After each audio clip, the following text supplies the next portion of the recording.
আমরা খাতা মাথা কলম নিয়ে রেডি করি, শুরু করে দেবো আজকের ক্লাস। তো আচ্ছা শুরু করে দেই। প্রথমে আমরা দেখি আচ্ছা গুণগত রসায়নের, এই গুণগত রসায়নের যে কোশ্চেনগুলো আছে এই কোশ্চেনগুলো নিয়ে আমরা আসলে প্রথমে আলোচনা করব। গুণগত রসায়নের কি কি প্রশ্ন আমরা আসতে পারি। বরাবরের মতো একটু যদি তোমরা লক্ষ্য করো যে পরমাণুর মৌলিক কণিকা থেকে একটা কোশ্চেন সাধারণত আসেই। এই মৌলিক কণিকা বলতে আমরা কি বুঝাই, তাই না? আমরা মৌলিক কণিকা বলতে আমরা বুঝাই হচ্ছে প্যান, তাই না? প্রোটন, ইলেকট্রন আর কি বলো নিউট্রন, প্যান। ঠিক আছে, এই প্যানটা তোমরা মনে রাখতে হবে, ইলেকট্রন প্রোটন আর কি বলো নিউট্রন। আচ্ছা প্রোটন তো আমরা জানি যে হচ্ছে এই যে এইচ প্লাসকেও প্রোটন বলে, তাই না?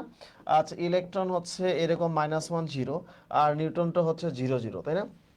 সো এখানে বলছে এক মৌল ইলেকট্রনের চার্জ বলতে আমরা কি বুঝাই। দেখো এক মৌল ইলেকট্রনের চার্জ বলতে আমরা বোঝা হচ্ছে 96,500 কুলম্ব, কথা রাইট। আমরা যদি বলি 1 ফ্যারাডে, এটাও রাইট। এবং যদি বলি হচ্ছে এত কুলম্বর সাথে হচ্ছে অ্যাভোগাড্রোর সংখ্যার মানটা গুণ দিব, সেটা হচ্ছে রাইট। তার মানে আনসার হচ্ছে 1 2 3 ডি। সো তোমরা একটু রেসপন্স করবা, তোমাদের আনসারগুলো আমি দেখতে চাই, ঠিক আছে? তোমাদের আনসারগুলো একটু দেখতে চাই, তোমরা একটু দ্রুত রেসপন্স করবা ক্লাসে। ক্লাসে সবাই ক্লাসের পড়া ক্লাসে শেষ করব, ক্লাসের পড়া ক্লাসে শেষ, বাসায় শুধু একবার দেখবা, ঠিক আছে? তাহলেই শেষ। সো আমরা বলছিলাম ইলেকট্রনের চার্জ, এটা আমরা সবাই পারবো, তাই না? কোনটি কম্পোজিট কণিকা? দেখো কম্পোজিট কণিকা হচ্ছে সাধারণত দুইটা, ডিউটেরন কণা আর হচ্ছে আলফা কণিকা। ডিউটেরন কণা, ঠিক না? ডিউটেরন, তাই না? ডিউটেরনটা আমরা কিভাবে লিখি, আমরা হচ্ছে আচ্ছা এভাবেও লিখতে পারি, ঠিক আছে? ডিউটেরন কণা আলফা কণিকা। আচ্ছা 1 2, ডিউটেরন হচ্ছে D12, ঠিক আছে? এখন ডিউটেরন কণা আলফা কণিকা, এখন আমরা এখানে কোথায় আছে, সেটা হচ্ছে আলফা আছে, তার মানে হচ্ছে এটা হচ্ছে কম্পোজিট কণিকা হচ্ছে আলফা। একটু দ্রুত আনসার করতে হবে তোমাদের। সাথে সাথে আমরা একটা টপিক থেকে কত প্রকার কোশ্চেন আসতে পারে সেগুলো আমি সিলেক্ট করেছি। সো পরীক্ষার হলে কোশ্চেন কমন পাও কিনা তোমরা এগ্রিতে দেখো নাই? আমার ক্লাসের ঠিক ম্যারাথন একটা ক্লাস থেকে 16টা প্রশ্ন কমন পড়ছে, তোমরা নিজেরা একটু স্ক্রিনশট দেখো। ক্লাসটা তো এখনো আমাদের পেজে আছে, খুলে যে দেখো। মানে উস্তাদের মার হলো শেষ সাথে কেমিস্ট্রি। আমি সবসময় বলছি একটা স্টুডেন্টকে কেমিস্ট্রি অ্যান্ড বায়োলজি দিয়ে তোমাকে চান্স পেতে হবে, এই কেমিস্ট্রি অ্যান্ড বায়োলজি। কারণ ম্যাথ ফিজিক্সটা হচ্ছে অনেক সময় এত টাফ কোশ্চেন হয়, তোমার আনসার করা সম্ভব হয় না। আর অনেক সময় দেখা যায় যে ম্যাথ ফিজিক্সের গ্যাপটা সময় লাগে, ক্যালকুলেশন সম্ভব। এবং কেমিস্ট্রি অ্যান্ড বায়োলজি দিয়ে তোমাকে এগিয়ে যেতে হবে, এবং কেমিস্ট্রি অ্যান্ড বায়োলজি দিয়ে তোমাকে চান্স পেতে হবে, তাই না? সো একটু তোমাদের টাইম লাইনে একটু শেয়ার করে দিয়ে আসো, এবং নেটওয়ার্ক কৃষি বিশ্ববিদ্যালয় ভর্তি কোচিং গাইড পেজে একটু লাইক বা লাভ রেক দিয়ে আসো, ঠিক আছে? দিয়ে আসো, তোমাদের হচ্ছে চোখ মুখগুলো আমরা দেখতে চাই, ঠিক আছে? ওকে, এরপরে আসি আমরা, নেক্সট আসি হচ্ছে এত মধ্যে কয়টা নিউট্রন আছে। দেখো বারবার এই প্রশ্নটা আমি কেন দেই, কারণ হচ্ছে এটা হচ্ছে খুব ইম্পর্টেন্ট একটা প্রশ্ন। সেটা হচ্ছে A-Z, ঠিক আছে, ইনটু পরমাণু, ঠিক আছে, কতটা পরমাণু আছে, ইনটু হচ্ছে কতটা অণু আছে, ঠিক আছে? সো আমরা এখন মান সম্মান বসাবো। দেখো A-Z, এ হচ্ছে কত 31, এবং হচ্ছে জেড কত বলো 15, 15, তাই না? এবং পরমাণু কয়টা আছে বলো? পরমাণু আছে হলো পি এর হলো 4টা পরমাণু আছে, এবং হচ্ছে 15টা অণু আছে, ঠিক আছে? তাহলে এখন দেখো হচ্ছে 16 ইন্টু 4 ইন্টু কত 15। তাহলে আমরা একটু যদি দেখি যে এখানে যদি আমরা দেখি 4 15 কত 60, আমরা ক্যালকুলেশন সুবিধার্থে এইভাবে করে নিলাম, তাই না? ঠিক আছে, 4 15 কত 60। ওকে, আচ্ছা আচ্ছা, তাহলে 6 15 যদি 90 হয়, তাহলে 6 16 কত 96, 96, একটা শূন্য ডান পাশে দিলাম, তার মানে আনসার হলো সি। আমার মনে হয় আমার আগে তোমরা আনসার করে ফেলছো, ভেরি গুড। আচ্ছা তোমরা যখন প্রশ্নের কোনো আনসার করবা অবশ্যই সেটা লিখবা আনসার, যেমন হচ্ছে 3 আনসার হচ্ছে লিখবা 3 A B C, এরকম ভাবে লিখবা, ঠিক আছে? সো 3 এর সি আনসার, তাহলে সি লিখবা, 3C নাম্বার লিখবা, তাহলে আমি বুঝতে পারবো। কারণ অনেক সময় তোমার কোশ্চেনটা ঘুরে আমার কাছে আসতে একটু সময় লাগে, সেটা আমাকে দেখতে হয়, ঠিক আছে? সেটা আমাকে কি করতে হয়, দেখতে হয়, 3C। ওকে, আচ্ছা আমি তোমাদের হচ্ছে ভর্তি পরীক্ষার বিভিন্ন হলে অনেক সময় যাই, যাওয়ার পরে বিভিন্ন সময় স্টুডেন্ট এই হা করে তাকে থাকে, যে মনে হচ্ছে যে কোথায় যেন দেখছে, ঠিক আছে? আচ্ছা তোমরা যারা ক্লাস করো রেগুলার, তারাও কি চিনতে পারবে না নাকি আমার হচ্ছে ফিজিক্যাল এন্ড ক্যামেরা দুইটার মধ্যে আলাদা পার্থক্য হয়ে যায়? নো, দুটোর মধ্যে কোনো পার্থক্য নাই। দ্যাট মিন্স হচ্ছে দেখা হলে অবশ্যই কাছে আসবা, কথা বলবা। এবং কালকে হচ্ছে একটা সেলিব্রেশনে ছিলাম, সেখানে একটা স্টুডেন্ট এসে বলতেছে, ভাইয়া আপনার সাথে আমার শেরে বাংলায় দেখা হয়েছিল, আপনি বলছিলেন যে আমার মেডিকেলে চান্স হবে, আমার মেডিকেলে চান্স হয়েছে, আপনাকে খুব খুঁজছি, দেখা হয়েছে আপনার সাথে, খুব ভালো লাগতেছে, ঠিক আছে? সো আচ্ছা সেটা হচ্ছে যে এটা তো হলো তাদের মানে কপালে লেগে গেছে। সো আমরা সামনের দিকে আগাই। দেখো কোনটি মৌলের মৌলিক ধর্ম দেখো, ঠিক আছে। আচ্ছা, পারমাণবিক সংখ্যা বা প্রোটন সংখ্যা হচ্ছে মৌলের মৌলিক ধর্ম, ঠিক আছে। যেমন আমি এটা এইভাবে বলি, ধরো তুমি একটা মানে পাত্রী দেখতে গেছো, ঠিক আছে। পাত্রী দেখতে গেলে পাত্রীটা কালো না ফর্সা সেটা তুমি পা দেখবা। পা যদি কালো হয় আসলে সে কালো, পা যদি ফর্সা হয় আসলে সে ফর্সা। কারণ হাত আর মুখের উপর যে পরিমাণ অত্যাচার চলে অত্যাচারিত হয়ে কোন বর্ণ ধারণ করে আসল বর্ণ খুঁজে পাওয়া খুব মুশকিল। এই জন্য তুমি হচ্ছে পারমাণবিক সংখ্যা বা প্রোটন সংখ্যা তুমি হচ্ছে যাচাই করে দেখবা, সেটি হচ্ছে যে মানে মৌলের মৌলিক ধর্ম। সো আমি যেটা বলছিলাম, রাজশাহী বিশ্ববিদ্যালয়ের কোশ্চেনগুলো মানে হচ্ছে শুরুর দিকে একটু সহজই থাকে, আস্তে আস্তে যখন সামনের দিকে যাবা কোশ্চেনগুলো একটু টাফ হওয়া শুরু করবে। এবং আমরা যদি কনসেপ্টগুলো ক্লিয়ার করি, আশা করি আজকের ক্লাস করলে ইনশাল্লাহ মানে হচ্ছে টপিক সবগুলো তোমার কমপ্লিট হয়ে যাবে। ওকে, আচ্ছা দেখো, কোন জোড়াটি আইসোটোন? আমরা জানি লাস্টের বর্ণটা কি? দন্ত ন। দন্ত ন মানে কি হচ্ছে নিউট্রন সংখ্যা সমান। দেখো সব জায়গায় কিন্তু একটা এ ধরনের প্রশ্ন পাইছো, তাই না? আইসোটন মানে হচ্ছে নিউট্রন সংখ্যা সমান, তাই না?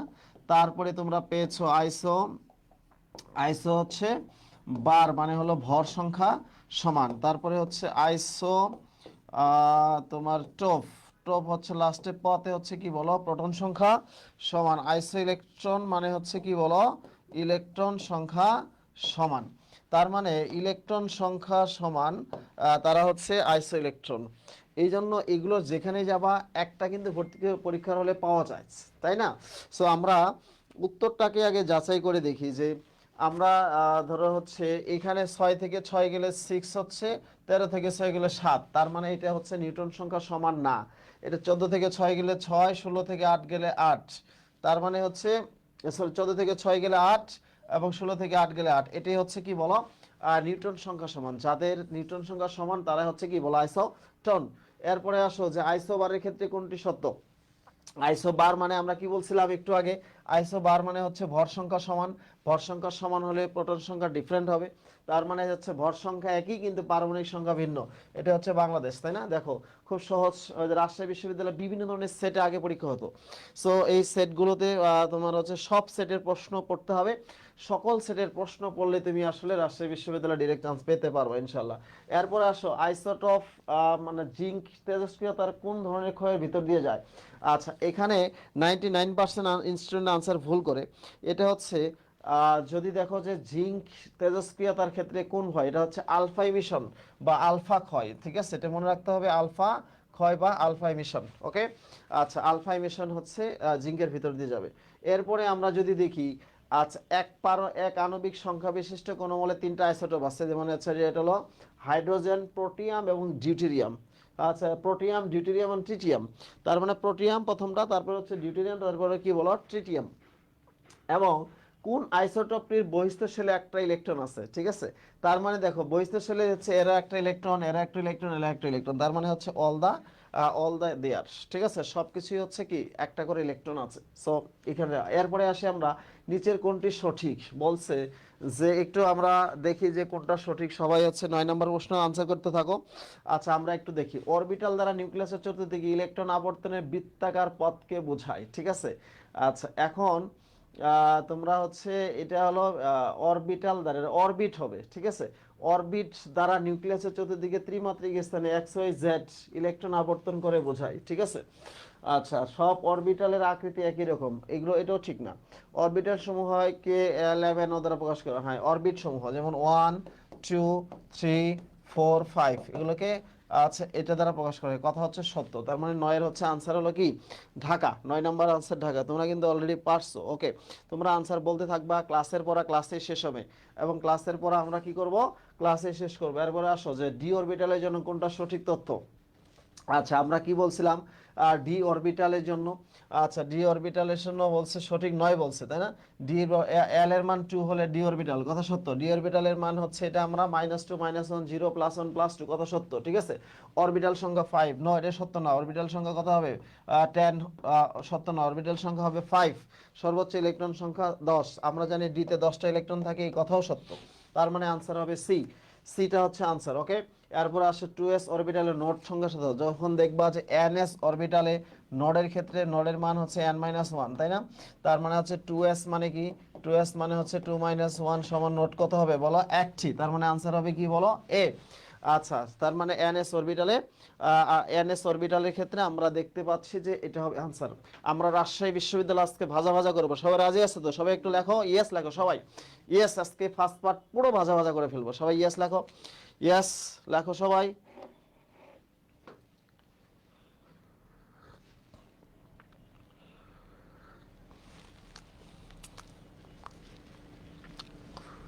সবাই ইয়েস লেখো।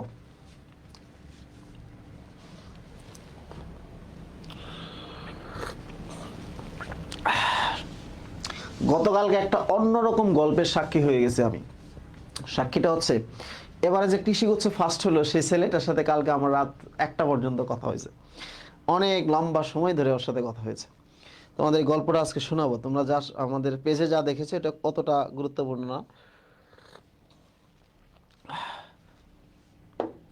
ইয়েস ইয়েস, তোমাদের ইয়েস কনফিডেন্ট গুলো আমাকে আচ্ছা সামনের দিকে এগিয়ে নিয়ে যাবে। ওকে, এরপরে আসো, কে পটাশিয়াম পরমাণুর সর্ববয়স্ক স্তরে ইলেকট্রনের ক্ষেত্রে 4টি কোয়ান্টাম সেট কোনটি? সর্ববয়স্ক ইলেকট্রন সেট হচ্ছে 4s1, ঠিক আছে? 4s1, 4s1 মানে কি? আমরা জানি প্রথমটা হচ্ছে n এর মান, পরেরটা হচ্ছে l এর মান, তাই না?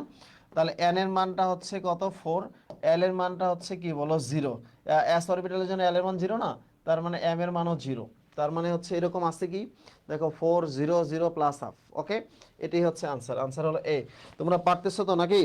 আনসার একটু পারতেছো কিনা ইয়েস আর নট দিয়ে প্রচুর রেসপন্স করে ক্লাসে থাকবা। ক্লাসের পর আমরা ক্লাসে শেষ করব, রাইট?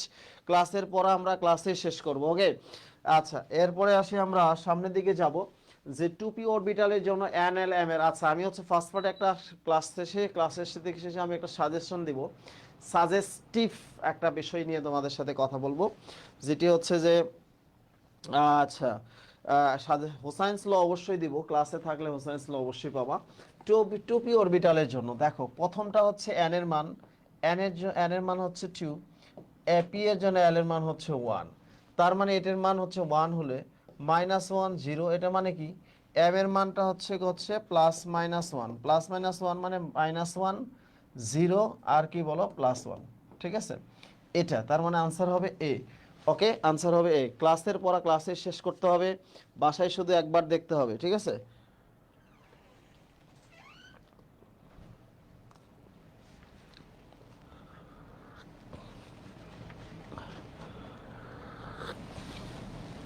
ক্লাসে কিছু ছত্রাক আছে, ক্লাসের শুরুতে এসেই দৌড় মারে চলে যায়, ওগুলো ছাত্র না ছত্রাক, ওগুলো আসলে।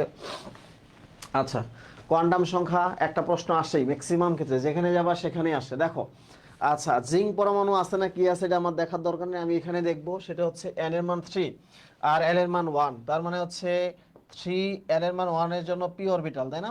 আমরা জানি বলছে যে পরমাণু কয়টি ইলেকট্রন, p তে কয়টা ইলেকট্রন থাকে? 6টা, তার মানে 3p6। আনসার হবে কি বলো? ডি। দেখো 14 নম্বর আনসার হবে ডি। সবাই পারছো তো? 14 আনসার হবে ডি। ওকে, আচ্ছা এখন তোমাকে এরকম ভাবে বলে দিল যে এল এর মান হচ্ছে 4, এল এর মান 4, আর হচ্ছে এন এর মান হচ্ছে 7। বলো উপস্তর কি হবে? সবাই লেখো তো একটু, উপস্তরটা কি হবে? উপস্তরটা কি হবে সবাই লিখো। উপস্তর সমান হোয়াট? উপস্তর সমান হোয়াট? উপস্তর সমান হোয়াট লেখো। উপস্তর সমান হোয়াট? ঠিক আছে? না, তোরা এটা এত বড় জিনিস পারবি না। তাহলে এল এর মানটা আমরা হচ্ছে 2 দেই। ওকে, আচ্ছা উপস্তর কি হবে বলো, তাড়াতাড়ি বলো।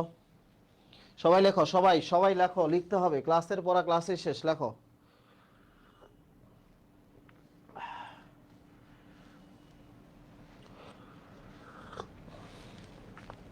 ক্লাসের পড়া ক্লাসে শেষ, লেখো সবাই।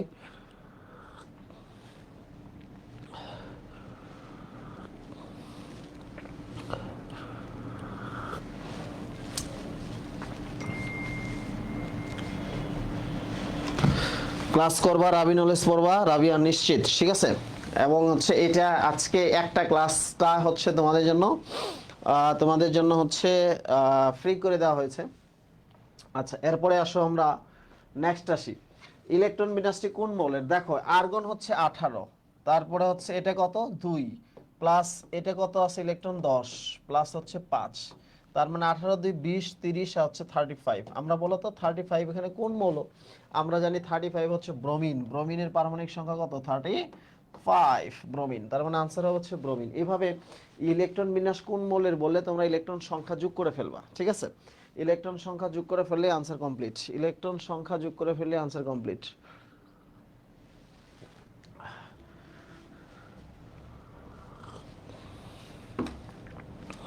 কুইক। আচ্ছা, এরপরে আসি আমরা সামনের দিকে। নিচের কোন মৌলের পরমাণুতে একইমুখী স্পিনের সর্বাধিক সংখ্যক বেজোর ইলেকট্রন আছে? আচ্ছা, আমরা সাধারণত নাইট্রোজেনের ক্ষেত্রে অনেক বিষয় আসে। দেখো 1s2, 2s2, 2p3, তার মানে হচ্ছে 2px, 2py, 2pz, এটা প্রত্যেকে একটা করে বেজোর ইলেকট্রন, তার মানে সর্বোচ্চ বেজোর ইলেকট্রন 3টা। অক্সিজেনের ক্ষেত্রে একটা কমে যাবে, 2টা হবে, এভাবে হচ্ছে কমতে কমতে থাকবে। তার মানে হচ্ছে আনসার হবে এ, সর্বাধিক সংখ্যক বেজোর ইলেকট্রন আছে হচ্ছে বিদ্যমান হচ্ছে আমরা কোথায় পাচ্ছি, সেটা হলো নাইট্রোজেন। সবাই লেখো নাইট্রোজেন।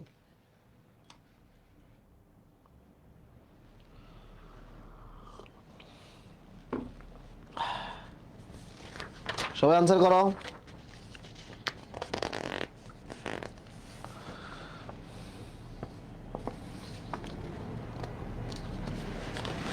ওকে, এবার দেখো বলছে কোবাল্ট এবং কোবাল্ট 2 প্লাসের জন্য কোনটির যোজ্যতা ইলেকট্রন বিন্যাসটা ঠিক আছে। আমরা এখন দেখো তো, আমরা বলছি কোবাল্ট মানে কি 27, তাই না?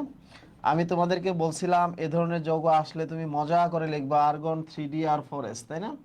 আর্গন 3d আর4s, এই যে যে ডানের অঙ্কটা ডিতে দিবা আর বামের অঙ্কটা কিসে দিবা, এসে দিবা, ঠিক আছে? এবং কোবাল্ট 2 প্লাস তুমি কি করবা, যে কোবাল্ট 2 প্লাস যদি আসে তাহলে 27, এবং বলছিলাম A2 কাটা যাবে, তার মানে শুধু থাকবে হচ্ছে 3d7, তাই না? তাহলে হচ্ছে 3d7 4s0 কোথায় আছে দেখো। আচ্ছা, 3d7 4s0 আছে, আর একটা হচ্ছে 3d7 4s2, তার মানে আনসার তো মেবি ঢাকাই রাইট, তাই না? আনসার তো মেবি ঢাকাই রাইট, দেখো তো সবাই ঢাকা রাইট কিনা। 17 নম্বর ঢাকা। ওকে, এই জন্য বলছি যে নিয়ম জানলে বিয়ের আগে শ্বশুর বাড়ি যাওয়া যাবে। এ ধরনের প্রশ্ন অত্যন্ত সহজ, ইজিলি আনসার করা যায়, ঠিক আছে? অত্যন্ত সহজ।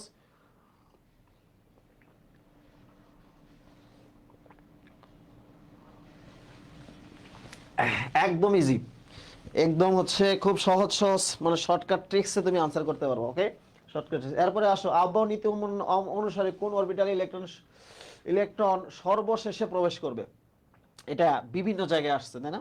আবহাওয়া নীতি, এটা হচ্ছে n+l নীতি, তাই না? মেডিল্যান্ডারের নীতি বলি আমরা, n+l, ঠিক আছে? তাহলে প্রথমটা n এর মান, পরে n এর মান, তার মানে হচ্ছে 3+2 সমান হচ্ছে এখানে হলো 5, 4+0 সমান হচ্ছে 4, 4+2 সমান হচ্ছে 6, 5+0 সমান হচ্ছে কি বলো 5।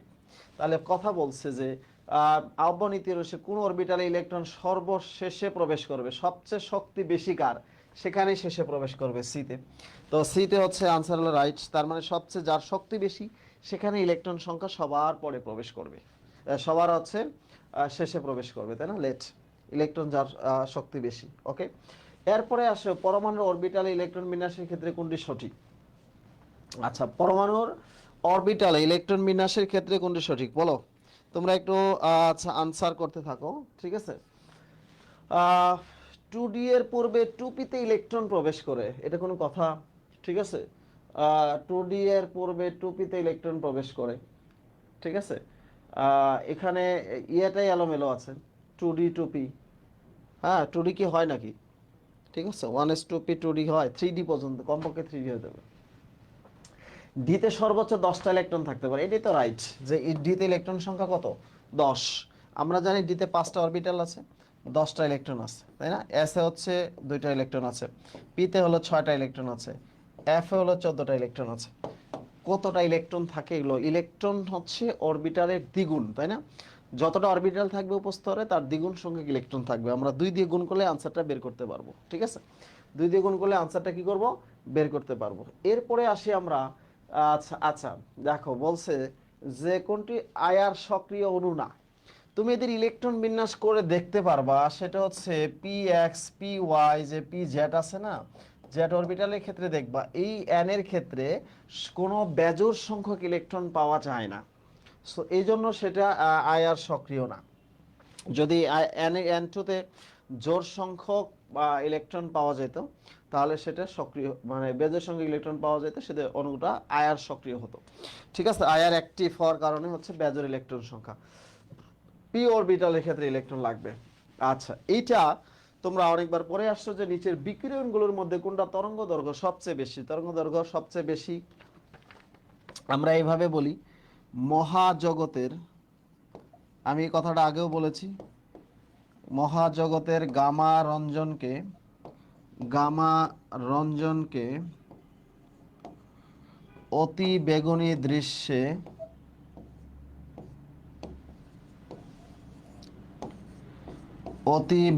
দৃশ্যে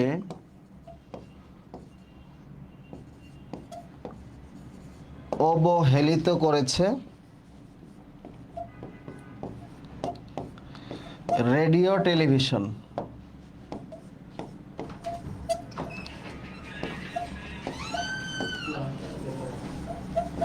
রেডিও টেলিভিশন বা বেতার তরঙ্গ, তাই না? বেতার তরঙ্গটা কি জিনিস সেটা একটু দেখো, যেটা হচ্ছে মহাজগতিক, মানে মহাজাগতিক রশ্মি। এসে গামা হচ্ছে গামা রে, এটা হচ্ছে কসমিক রে, এর চেয়ে হচ্ছে গামা রে বড়, তার চেয়ে হচ্ছে এক্স রে বড়, তাই না? তারপরে অতি বেগুনি রশ্মি হচ্ছে আলট্রা ভায়োলেট রে, তারপরে ভিজিবল বা দৃশ্যমান, তারপরে অবহেলিত বা ইনফ্রারেড বা অবলোহিত রশ্মি, আইআর, ইনফ্রারেড। তার মানে সবচেয়ে বড় তরঙ্গ দৈর্ঘ্য এগুলোর মধ্যে আমরা বোঝাচ্ছি যে সেটা হচ্ছে ইনফ্রারেড। আর রেডিও টেলিভিশন হচ্ছে আরো বড়। এটা যেহেতু অপশনে নাই, তাহলে আনসার হবে ডি। তোমরা কিন্তু অলরেডি আনসার করে ফেলছো, আনসার হবে ডি, রাইট। 21-এর আনসার ডি। ওকে, এটা কোনটা তরঙ্গ দৈর্ঘ্য কম, কোনটা বেশি? এটা তরঙ্গ দৈর্ঘ্য না এসে যদি শক্তি আসে, তার উল্টা হবে, তরঙ্গ দৈর্ঘ্য শক্তির বিপরীত। এই যে হোসাইন্স লটা লিখে নাও।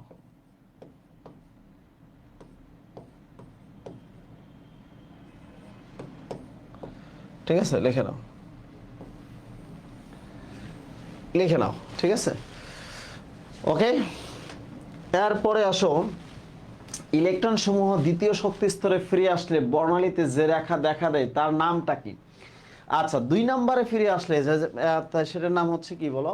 যদি মানে 1 নম্বরে ফিরে আসে লাইমেন, 2 নম্বরে আসলে বামার, 3 নম্বরে আসলে প্যাসচেন, 4 নম্বরে আসলে ব্রাকেট, তাই না? ইলেকট্রন হচ্ছে কত নাম্বার, যেটা নাম্বার, এই বামার হচ্ছে 2 নাম্বার, এটা হলো প্যাসচেন 3 নাম্বার, লাইমেন হচ্ছে 1 নাম্বার, ফান্ড হচ্ছে 5 নাম্বার, তাই না?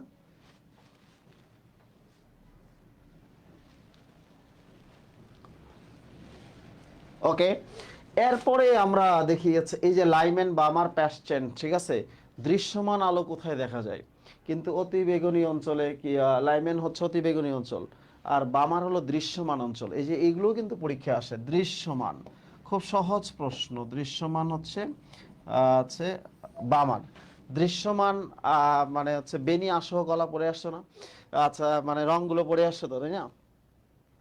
এরপরে আসো, আহ, এই যে আয়নের বর্ণালী কোনটি বর্ণালীর মতো? ঠিক আছে, আচ্ছা, গুরুত্বপূর্ণ প্রশ্ন, সবাই একটু আনসার করো। গুরুত্বপূর্ণ প্রশ্ন যে বর্ণালী কোনটার আয়নের মতো?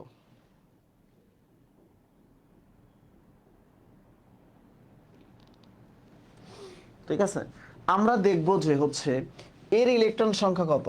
এর ইলেকট্রন সংখ্যা হচ্ছে একটা ইলেকট্রন, 3 - 2। তার মানে এর ইলেকট্রন সংখ্যা হচ্ছে, নিয়ন হলো 10টা ইলেকট্রন, বেরিলিয়াম হচ্ছে 4টা ইলেকট্রন, তারপরে হচ্ছে হিলিয়াম হচ্ছে 2টা ইলেকট্রন, হাইড্রোজেন হচ্ছে 1টা ইলেকট্রন। তার মানে এ তো বর্ণালী হবে 1 ইলেকট্রন বিশিষ্ট, তার মানে এর ইলেকট্রন সংখ্যা 1, এর ইলেকট্রন সংখ্যা 1, তার মানে বর্ণালী হচ্ছে সেম হবে, ঠিক আছে। এবং তোমরা জানো যে বোর শুধুমাত্র 1 ইলেকট্রন বিশিষ্ট পরমাণুর বর্ণালী ব্যাখ্যা করতে পারে। সো এটা এই জন্য ওইদিকে ইঙ্গিত করা হয়েছে, ওইদিকেই। ইম্পর্টেন্ট প্রশ্ন, খুব ইম্পর্টেন্ট প্রশ্ন। হ্যাঁ, পোলাপান হা করে তাকাইছিল, 10 সেকেন্ড লাগে না প্রশ্ন সলভ করতে, হা করে তাকা থাকছে। আচ্ছা, এবার দ্রাব্যতা, দ্রাব্যতার গুণফল ও দ্রাব্যতা নীতি, দিস ইজ ভেরি ইম্পর্টেন্ট। এখান থেকে দ্রাব্যতার হচ্ছে যে অধ্যক্ষিপ্ত বা হচ্ছে তোমার হচ্ছে কেএসপি ও কেআইপির যে সম্পর্কটা, এটা পরীক্ষায় আসে। কেএসপি কেএফ এর সম্পর্কটা পরীক্ষায় আসে। একটু তুমি লক্ষ্য করে দেখো, এখানে প্রশ্নটা আমাদের হচ্ছে কি বলছে, প্রশ্নটা বলছে যে হচ্ছে সিলভার ক্লোরাইডের সম্পৃক্ত দ্রবণে তীব্র তড়িৎ বিশ্লেষণে HCl দ্রবণ যোগ করলে আয়নিক গুণফল ও দ্রাব্যতা গুণফলের সঠিক পরিবর্তন কোনটি? যখন তুমি তীব্র তড়িৎ বিশ্লেষণে HCl যোগ করবা তখন আয়নিক গুণফলের মানটা বেড়ে যাবে এবং সেটা অধিক্ষিপ্ত হবে, অধক্ষেপ পড়বে। এটা KIP is greater then KSP হবে, দ্রাব্যতা গুণফল চেয়ে আয়নিক গুণফলের মানটা বেশি হবে। ঠিক আছে, এরপরে আসি আমরা, সিলভার সায়ানাইড পানিতে স্বল্প দ্রবণীয় হলেও কোনটি যোগে দ্রাব্যতা বৃদ্ধি পাবে? ঠিক আছে, আচ্ছা দেখো, সম মানে হচ্ছে সম কোয়ালিটির না হলে তো সেটা হচ্ছে দ্রবণের ঘনমাত্রাটা বাড়বে না। ঠিক আছে, দ্রবণের ঘনমাত্রাটা কি করবে না?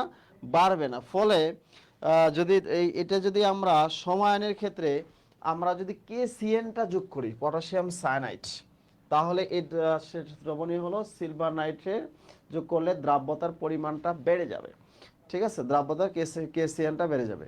ওকে, এরপরে আসি আমরা সমায়নের প্রভাবে দ্রাব্যতা হ্রাস পায়। কার দ্রাব্যতা হ্রাস পায়? মনে রাখতে হবে যে যার শক্তি কম, যে দুর্বল, যে হচ্ছে দুর্বলের উপর সবলের অত্যাচার, এটা আমি সবসময় বলি, সেটি হচ্ছে যে দ্রাব্যতা গুণফল হচ্ছে বলছে দ্রবণের সমায়নের প্রভাবে স্বল্প দ্রবণীয়, যে বলছে স্বল্প মানে দুর্বল, দ্রবণীয় তড়িৎ বিশ্লেষের দ্রাব্যতা হ্রাস পাবে, দ্রাব্যতা কমে যাবে। ঠিক আছে, আনসার হবে কি? দ্রাব্যতা কমে যাবে। আনসার হবে কি? দ্রাব্যতা কমে যাবে। এবার ছোটবেলার একটা প্রশ্ন এবং বারবার আসে, সেটি হচ্ছে আমি একটু ডিফারেন্ট ভাবে মনে রাখি, তোমরা দেখো, বলো তো এটা আনসার কি হবে? কোন যৌগটি পানিতে দ্রবণীয় হওয়ার শর্তটা কি? ঠিক আছে, বলো এটা পানিতে দ্রবণীয় হওয়ার শর্তটা কি, বলো। পানিতে দ্রবণীয় হওয়ার শর্তটা কি? সবাই বলো দেখি, আনসার করো দেখি। পানিতে দ্রবণীয় হওয়ার শর্তটা কি? আমরা হচ্ছে গুণগত রসায়ন সবচেয়ে বেশি ইম্পর্টেন্ট চ্যাপ্টার, এই চ্যাপ্টারের কোশ্চেনগুলো আমরা আগে দেখব, এবং এই চ্যাপ্টার থেকে যে কোশ্চেনগুলো আছে, কিছু কিছু কোশ্চেন সিলেবাসের বাইরে আছে, সেগুলো আমরা এখন দেখব, সেই সিলেবাসের বাইরে থেকে কোশ্চেনগুলো আমরা সলভ করব। ঠিক আছে, আচ্ছা সবাই, আচ্ছা ম্যাক্সিমাম আনসার করতেছো। সো তোমাদের আনসারের রেসপন্সটা একটু বাড়াইতে হবে। আজকে আমরা বেশিক্ষণ সময় নেব না, অসুবিধা নাই। আমরা তো সেদিন 5 ঘন্টা ক্লাস করছিলাম, আজকে বেশিক্ষণ ক্লাস নেওয়া লাগবে না। যাও, তোমাদের হচ্ছে আজকে 1 ঘন্টায় ছেড়ে দিব, যাও দেখি, চেষ্টা করবো। 1 ঘন্টা একটু বেশি লাগতে পারে। যারা রাবিতে খুব সিরিয়াসলি চান্স পেতে চাও, আমাদের রাবির ক্রাশ কোর্সে জয়েন করো। এই রাবির ক্রাশ কোর্স তোমাদের জন্য অনেক অসাধারণ একটা কোর্স। ঠিক আছে, তোমরা ক্লাসে আসলেই বুঝতে পারবা।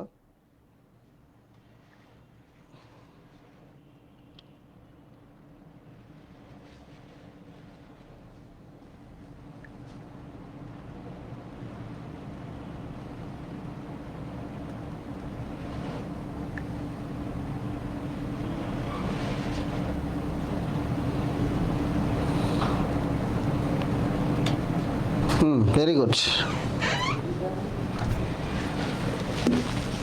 আচ্ছা দেখো, আমি এভাবে মনে রাখি যে হাইড্রেশন মানে তো পানি, তা লিটিসের চেয়ে হাইড্রেশন বেশি হলে সেটা পানিতে দ্রবণীয় হবে। হাইড্রেশন মানে কি বলো? পানি, পানি বেশি হলে পানিতে দ্রবণীয় হবে। ঠিক আছে, তার মানে আনসার হবে কি বলো? বাংলাদেশ। আনসার কি হবে? বাংলাদেশ। ওকে, এরপরে একটা লম্বা প্রশ্ন আছে। ঠিক আছে, দেখো, বলছে একটি টেস্ট টিউবে 1-2 ml প্রস্তুতকে লবণের দ্রবণে কয়েক ফোঁটা বেরিয়াম নাইট্রেট যোগ করা হলে তো সাদা পদক্ষেপ পড়লো। ঠিক আছে, HCl দ্রবণের সাদা পদক্ষেপটি কার? এই যে কোনটার পদক্ষেপ কি হবে, এটা কিন্তু পরীক্ষার হলে প্রায় প্রশ্ন আসে। ঠিক আছে, প্রায় প্রশ্ন আসে যে কোনটার পদক্ষেপ কি হবে। দেখো, তোমরা জানো কি না যে এই যে লঘু HCl অদ্রবণীয় হলে সাদা পদক্ষেপ হবে হচ্ছে বেরিয়াম নাইট্রেটের সাথে যোগ করা হলে বেরিয়াম সালফেটের সাদা পদক্ষেপ পড়বে। Sulphate, barium sulphate. ঠিক আছে, বেরিয়াম সালফেটের সাদা পদক্ষেপ পড়বে। ওকে, আচ্ছা এরপরে আসি, তোমাদের একটা প্রশ্ন শেখাবো এখানে। দেখো, অ্যালুমিনিয়াম 3+ আয়ন শনাক্তকরণ নিম্নে কোন বিকারক ব্যবহার করা হয়? এখানে একটা ঘটনা আছে যে এই যে আমি তোমাদেরকে বলবো যে অ্যালুমিনিয়াম 3+, আমি তোমাদেরকে ক্লু দিচ্ছি, তোমরা একটু বের করো। Aluminium 3+, zinc 2+, zinc 2+, copper 2+, calcium 2+। ঠিক আছে, কপার 2+, ক্যালসিয়াম 2+। ঠিক আছে, আমি বলবো এদের সবগুলোর ক্ষেত্রে একটা বিকারকই লাগে, সেটার নাম বের করো সবাই। সেটার নাম বলো। দেখো একটা না একটা জায়গায় তুমি কোশ্চেনটা খুঁজে পাবাই, ঠিক আছে? একটা না একটা জায়গায় খুঁজে পাবাই তোমরা। সবাই একটু আনসার করো, সবাই আনসার করো। দেখো ম্যাক্সিমাম ক্ষেত্রে দেখো এটা, যে এটা হলো অ্যামোনিয়াম হাইড্রোক্সাইড। সেই অ্যামোনিয়াম হাইড্রোক্সাইডটা দেখো অ্যালুমিনিয়াম 3+, ঠিক আছে, জিঙ্ক 2+, এবং কপার 2+, ক্যালসিয়াম 2+, এই চারটা আয়নের ক্ষেত্রে ব্যবহার করা হয়। জাস্ট হচ্ছে চারটা আয়নের ক্ষেত্রে কি করা হয়, ব্যবহার করা হয় অ্যামোনিয়াম হাইড্রোক্সাইডের দ্রবণ। ওকে, ঠিক আছে, চারটার ক্ষেত্রে ব্যবহার করা হয়। হ্যাঁ, ভেরি গুড।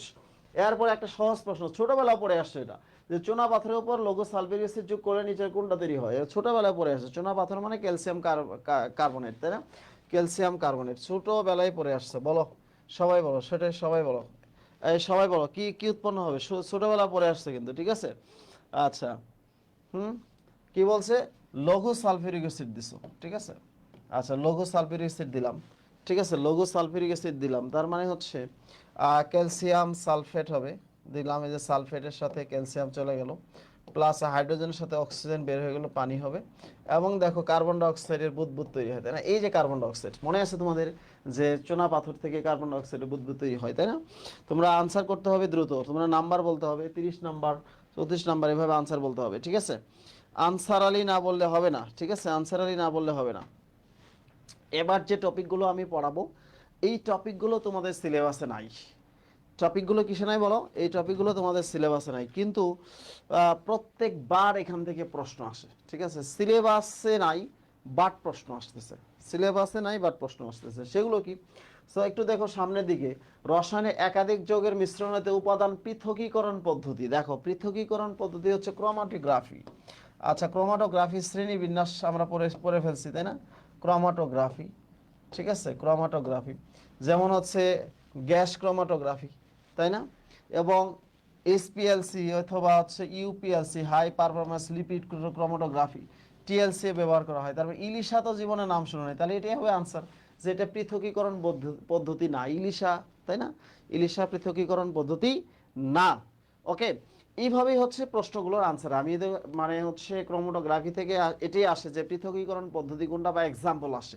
সো এগুলো সিলেবাসের বাইরের জন্য আমি এখানে কোশ্চেনগুলো খুব কম সিলেক্ট করছি।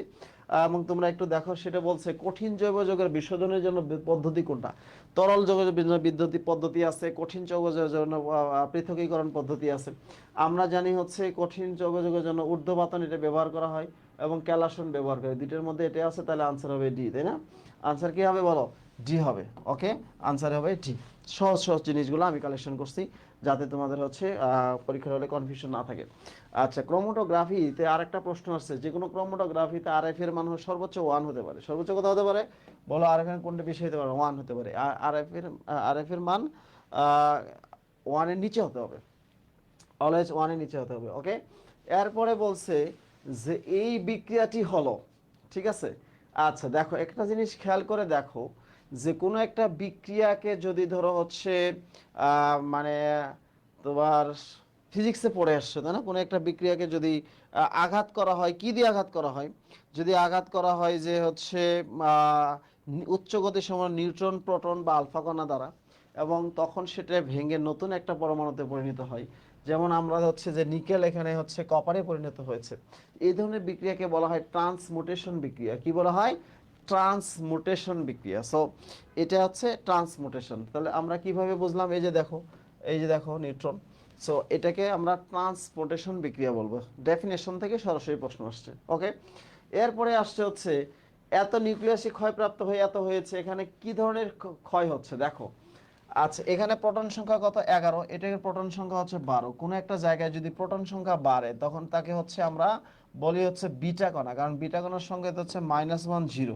তাহলে কোনো থেকে গেলে মাইনাসে মাইনাসে প্লাস হয়ে যাবে, প্রোটন সংখ্যা 1 বাড়বে, তার মানে হচ্ছে এখানে বিটা ক্ষয় হবে। কি হবে? আনসার হবে বিটা ক্ষয়। বিটা ক্ষয় হলে তাহলে আনসার হচ্ছে প্রোটন সংখ্যা 1 বাড়ে, এটা মনে রাখতে হবে। আচ্ছা, এরপরে হচ্ছে এখানে আমি তোমাদেরকে বলে দিই, যদি প্রোটন সংখ্যা হচ্ছে 2 কমে, 2 কমে, তার মানে তাকে আমরা বলি হচ্ছে আলফা কণা, ঠিক আছে। আর বিটা কণার ক্ষেত্রে হচ্ছে প্রোটন সংখ্যা 1 হচ্ছে কি হবে? বাড়ে। আর প্রোটন সংখ্যার যদি চেঞ্জ না হয়, তার মানে হচ্ছে প্রোটন সংখ্যার যদি চেঞ্জ না হয়, তাহলে সেটা হবে প্রোটন সংখ্যা যদি চেঞ্জ না হলে সেটা হবে 0। তাহলে আলফা বিটা গামা এই তিনটার ক্ষেত্রে আমরা হচ্ছে এখানে দেখলাম আলফা বিটা এন্ড কি বলো গামা।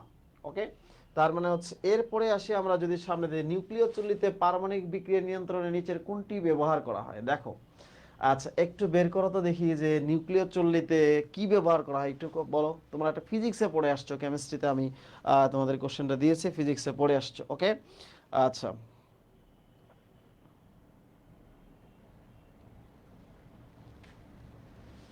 বলো, কোশ্চেন করো, কোশ্চেন আনসার করো ফিজিক্সে। দেখো আমরা জানি যে নিউক্লিয় চুল্লিতে সাধারণত যে মানে কার্বন বা গ্রাফাইট ব্যবহার করা হয় মন্থরক হিসেবে বিক্রিয়াকে হ্রাস করতে, তাই না?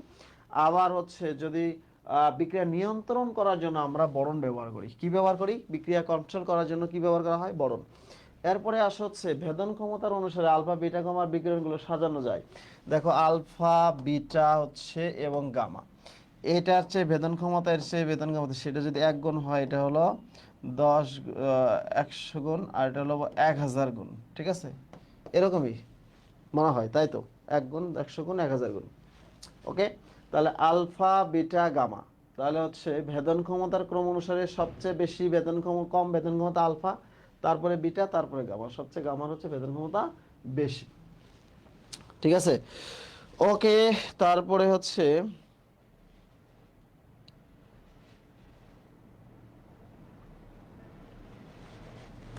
আমরা সিও আনসার করতে পারি যে সবচেয়ে ভেদন ক্ষমতা বেশি হলো আহ, ক্রম সবচেয়ে কম বেশি। আচ্ছা এটাই তো হয়, হ্যাঁ কম বেশি, এটা তো সামনে দেয়, কম সবচেয়ে কম, তারপরে বেশি, তারপরে বেশি। ওকে, আচ্ছা এরপরে আসি আমরা। আচ্ছা এটা কেন হয় দেখো, এটা চার্জ হচ্ছে +2, এটা -1, এটা হলো 0। এর চার্জ আছে এই জন্য ভেদন ক্ষমতা কম, এর চার্জ নাই। একটা আছে এই জন্য ভেদন ক্ষমতা আরেকটু বেশি। এর হলো চার্জ হলো নাই, চার্জও নাই, ভরও নাই, এই জন্য ভেদন ক্ষমতা তার সবচেয়ে বেশি। এটা যদি 1000 গুণ হয়, এটা 10,000 গুণ হবে, সমস্যা নাই। ওইটা হচ্ছে বইয়ের ভাষাগতভাবে তুমি ঠিক করে নিবা কিভাবে প্রশ্ন আসে সেটা। আচ্ছা হাইড্রোজেন বোমা হচ্ছে সবচেয়ে শক্তিশালী বোমা। আমরা জানি শক্তিশালী বোমা, এবং হচ্ছে আমি এটা বলি যে হাইড্রোজেন বোমার হচ্ছে অ্যাটম বোমা। ঠিক আছে, দেখো তো হাইড্রোজেন লিখতে 1 2 3 4 1 2 3 4 5টা বর্ণ লাগে হাইড্রোজেন, আর অ্যাটম লিখতে 3টা বর্ণ লাগে। তাহলে হাইড্রোজেন বোমার ভিত্তি হচ্ছে ফিউশন, আর যদি বলে অ্যাটম বোমার ভিত্তি কি হবে, তাহলে ফিশন। যার বর্ণ বেশি সেটার শক্তিও বেশি। ঠিক আছে, ফিউশন এবং কি বলো ফিশন। ওকে, তাহলে হাইড্রোজেন বোমার ভিত্তি হলো ফিউশন, আর অ্যাটম বোমার ভিত্তি হলো ফিশন। ঠিক আছে, সো বর্ণ দিয়েই মনে রাখবা। ঠিক আছে, এরপরে আসো অঙ্ক, দ্রাব্যতার গুণফলের অঙ্ক। এগুলা তো তোমরা হচ্ছে খুব সিম্পল অঙ্ক, এটা করে নিবা। ঠিক আছে, কেএসপি দিয়ে। ঠিক আছে, সিম্পল অঙ্ক। এরপরে হচ্ছে একবার সরাসরি এটা সূত্র আসছে যে এটা এটা দেখো MVR সমান NH বাই হচ্ছে 2 পাই, তাই না? তার মানে হচ্ছে এখানে n এর মানটা বলছে পঞ্চম শক্তি স্তরের ক্ষেত্রে n এর মানটা হচ্ছে 5। কত হবে? 5। তার মানে হচ্ছে 5.h/2 পাই। 5.h/2 পাই কি এ ধরনের কিছু আছে? আচ্ছা নাই। তাহলে তাহলে আমাকে একটু মানে কাজ করে নিতে হবে। তার মানে হচ্ছে আমি যদি এখানে তোমার হচ্ছে আহ, এরকম করি যে উপরে একটা 2 দেই, নিচের 2টা কাটা যাবে, তাই না? তাহলে 2.5 2 × 5 × h বাই হচ্ছে শুধু পাই। কেন? আমি হচ্ছে উপরে 2 দিয়ে গুণ করছি, নিচেও 2 দিয়ে গুণ করছি, তো 2 কাটা গেল, তাহলে উপরেরটা থাকলো। ঠিক আছে, এটা হচ্ছে এভাবে লেখা যায়। তার মানে আনসার হচ্ছে ডি। তুমি একটু অপশন দেখে উত্তর বুঝাইতে হবে, কারণ অনেক সময় তুমি দেখা নিয়ম জানলা কিন্তু অপশনের সাথে তুমি অ্যাডজাস্ট করতে পারতেছো না, তাহলে কিন্তু হচ্ছে না। নিয়মের সাথে যদি অ্যাডজাস্ট করতে না পারো তাহলে কিন্তু হবে না। ঠিক আছে, কি হবে না? সেটা হবে না। ওকে, এরপরে আসি যে হাইড্রোজেন পরমাণু তৃতীয় কক্ষপথের শক্তি কত। এগুলো তোমার সরাসরি সূত্র থেকে আসছে। এগুলো একটু না পারলে হচ্ছে আমার ইউটিউবে আমার ক্লাসটা দেখে নিবা, বিকজ হচ্ছে আমি তোমাদেরকে ইউটিউবে 40টা অঙ্ক দিয়েছি, 40টা এডুকেশন নেটওয়ার্ক ইউটিউব চ্যানেল। সবাইকে সাবস্ক্রাইব করছো এটা? এখন একটু সাবস্ক্রাইব করে আসো education network YouTube channel, education network YouTube channel. ওখানে দেখো আমার অঙ্ক 40টা অঙ্ক, বাংলাদেশে যেখানে যাবা সেখানে পরীক্ষা। আমি তো খুব দিছিলাম যে কৃষি ক্লাসে হচ্ছে অঙ্ক করানোর টাইম পাই না, ইউটিউব চ্যানেল লিঙ্ক দিয়ে দিয়েছিলাম, কৃষিতে অঙ্কই আসে নাই, কেমিস্ট্রিতে। সো আর সব জায়গায় কিন্তু অঙ্ক আসছে, সো কৃষিতে আসে নাই, একটু খেয়াল করতে হবে, ঠিক আছে?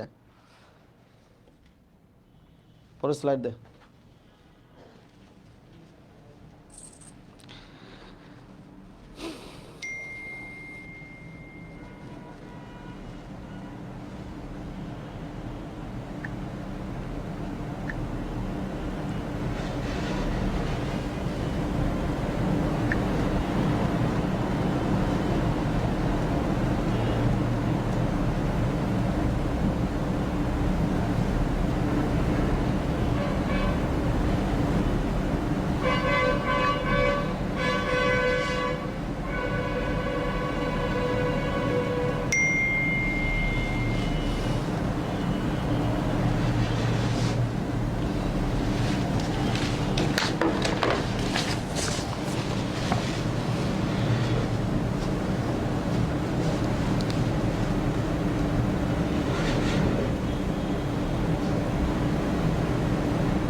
আচ্ছা,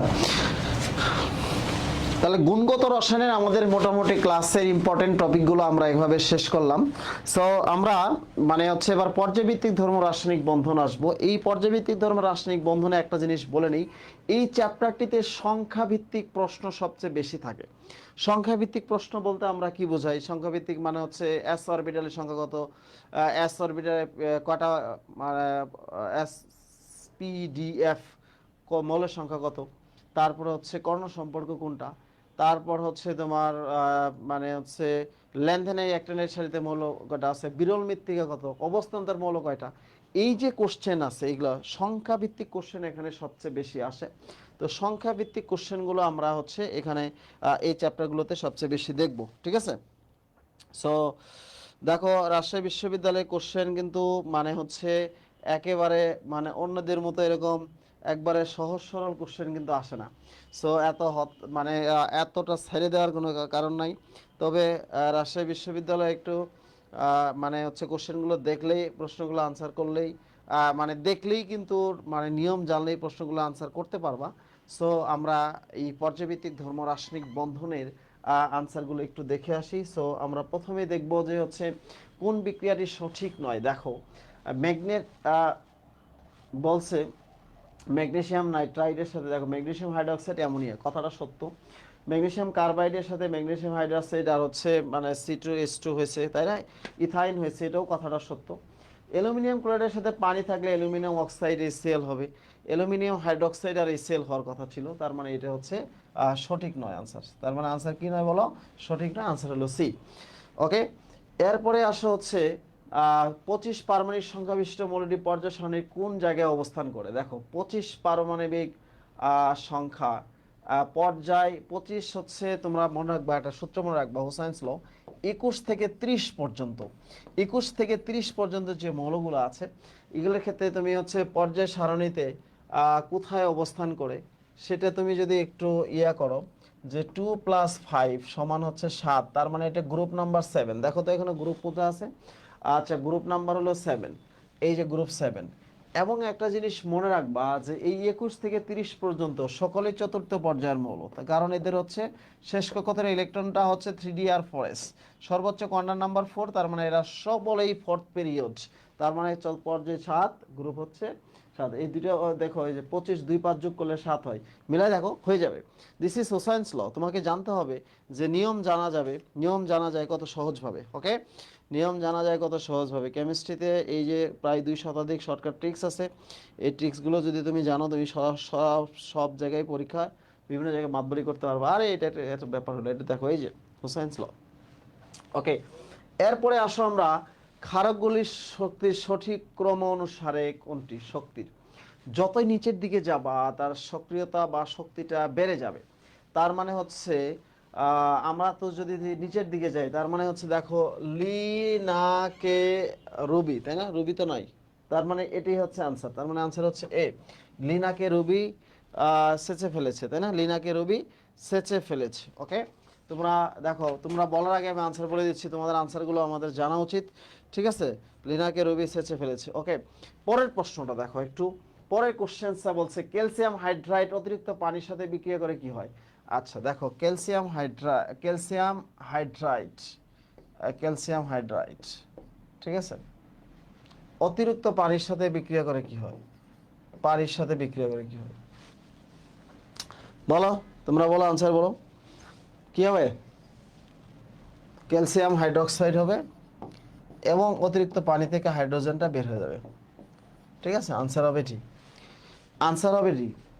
বিক্রিয়া জানতে হবে, মাথায় প্রতিক্রিয়া ঘটানো যাবে না। ঠিক আছে, আনসার হবে ডি। ওকে, এরপরে আসে আমরা কোনটি সর্বাধিক প্যারাম্যাগনেটিক ধর্ম প্রদর্শন করে। দেখো, তোমাদের যেখানেই যাবা হয় প্যারাম্যাগনেটিক আসে, তাই না, হয় প্যারাম্যাগনেটিক আসে, না হয় হচ্ছে ফেরোম্যাগনেটিক আসে।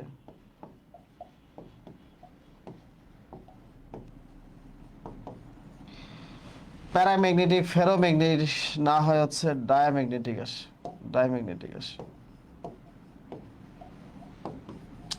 আচ্ছা, ফেরোম্যাগনেটিক সবসময় মনে রাখবা, এই তিনটাই আসবে, ফেল করি নাই। ঠিক আছে, জাস্ট হচ্ছে ফেরো, যার চুম্বক দ্বারা প্রবলভাবে আকৃষ্ট হয় তাদেরকে আমরা ফেরোম্যাগনেটিক। প্যারাম্যাগনেটিক হচ্ছে, ডায়াম্যাগনেটিক হচ্ছে জিঙ্ক ধাতু, ইলেকট্রন একদম পরিপূর্ণ থাকে, ডি অরবিটাল পূর্ণ। ঠিক আছে, এবং প্যারাম্যাগনেটিক হচ্ছে যাদের ইলেকট্রন সংখ্যা বেজোড় সংখ্যক ইলেকট্রন পাওয়া যায়, তারাই হচ্ছে হচ্ছে প্যারাম্যাগনেটিক। এখন দেখো, এইটা হচ্ছে ফেরোম্যাগনেটিক, এটা ফেরোম্যাগনেটিক, এটা ফেরোম্যাগনেটিক, এটা হচ্ছে প্যারাম্যাগনেটিক, তাই না? ইলেকট্রন হচ্ছে বেজোড় ইলেকট্রন। কেন, কিভাবে বুঝলাম? দেখো, তোমরা জানো ম্যাঙ্গানিজ হচ্ছে 25, তাই না? 25 মানে হচ্ছে কি বলো, আমি বলবো এই যে লাস্টের যে অঙ্কটা, এটা হলো ডি অরবিটাল, 5। ডিতে যখন 5টা ইলেকট্রন থাকবে, 1 থেকে 5 পর্যন্ত যদি ডিতে ইলেকট্রন থাকে, ডি অরবিটালে, তার ইলেকট্রন সংখ্যা হবে 5। এই বেজোড় সংখ্যক ইলেকট্রন হলো 5টা। 1 থেকে 5 পর্যন্ত যতগুলো ইলেকট্রন আছে সবই বেজোড় ইলেকট্রন, তার মানে তার 5টা বেজোড় ইলেকট্রন আছে। যার বেজোড় ইলেকট্রন সংখ্যা যত বেশি হবে, সে তত বেশি প্যারাম্যাগনেটিক হবে। তত কি হবে? প্যারাম্যাগনেটিক হবে। এরপরে আসো কোনটি প্যারাম্যাগনেটিক নয়। দেখো, এবার কিন্তু ডি ব্লক দিয়ে আসে নাই, এবার কি আসছে? এবার আসছে হচ্ছে অন্য ক্ষেত্রে। সেক্ষেত্রে তুমি হচ্ছে এখানে ইলেকট্রন বিন্যাসের ক্ষেত্রে তোমরা লক্ষ্য করবা যে পি অরবিটাল ইলেকট্রন বিন্যাস যদি হচ্ছে বেজোড় সংখ্যক হয়, তাহলে সেটা প্যারাম্যাগনেটিক হয়। তাহলে এখন তোমরা একটু একটু ক্যালকুলেশন করো। ঠিক আছে, সব প্রত্যেকের ক্ষেত্রে একটু বের করো। লাস্ট দেখো, ক্লোরাইড মানে কি, একটু নর্মালি চিন্তা করো। ক্লোরাইড মানে হচ্ছে আর্গন। আর্গন তো হচ্ছে কি বলো, ডি অরবিটাল ইলেকট্রন দ্বারা পূর্ণ। সো এই কারণে এটি হচ্ছে প্যারাম্যাগনেটিক নয়। আর প্রত্যেকের ক্ষেত্রে দেখবা পি অরবিটালের ক্ষেত্রে আছে তোমার এক্স এর ক্ষেত্রে বেজোড় সংখ্যক ইলেকট্রন পাবা। প্রত্যেকে একটু ইলেকট্রন বিন্যাস করে দেখবা, তুমি নিজেরা করলে তোমাদের জন্য ভালো হবে। আচ্ছা, এরপরে আসো আমরা নিচের কোনগুলো অবস্থান্তর মৌল না।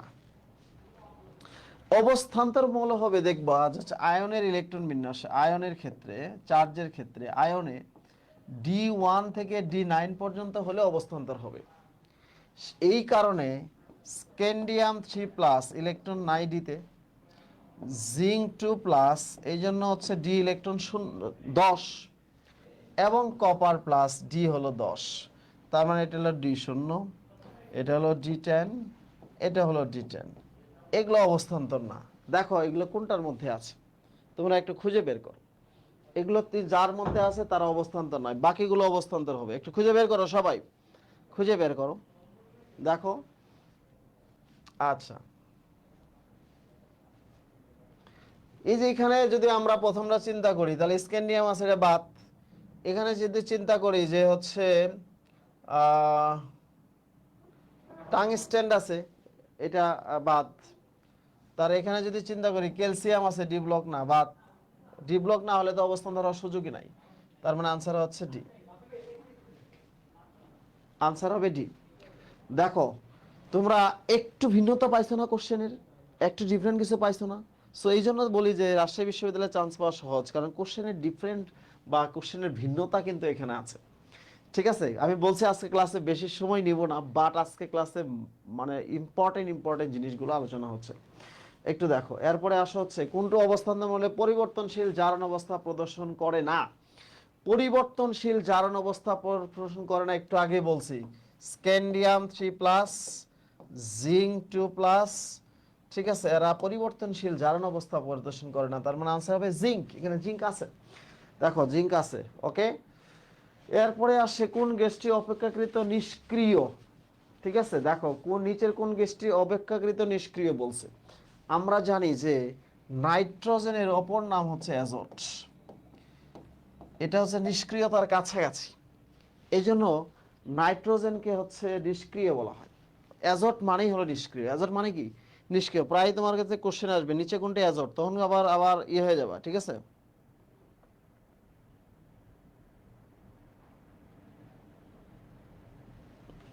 ওকে, নিষ্ক্রিয়। এরপরে আসি আমরা আয়নীকরণ শক্তির ক্ষেত্রে সঠিক ক্রম কোনটি। দেখো আমি তোমাদেরকে একটা জিনিস বলবো, সেটি হচ্ছে এই আয়ত থেকে প্রায় প্রশ্ন আসে। আয়ত, আতে হচ্ছে আয়নীকরণ শক্তি, তে ইলেকট্রন আসক্তি, ততে তড়িৎ ঋণাত্মকতা। পর্যায় সারণী হচ্ছে বাম থেকে ডানে গেলে বাড়ে, উপর থেকে যদি নিচে আসে তাহলে কমে। বাম থেকে ডানে গেলে বাড়বে, উপর থেকে নিচে আসলে কমবে, ঠিক আছে। আয়নীকরণ শক্তি বাম থেকে ডানে গেলে বাড়ে, উপর থেকে নিচে গেলে কমে। এখন তোমরা একটু দেখো, আয়নীকরণ শক্তি, ইলেকট্রন আসক্তি, তড়িৎ ঋণাত্মকতা, বাম থেকে ডানে গেলে বাড়বে, উপর থেকে নিচে আসলে কমবে। ওকে,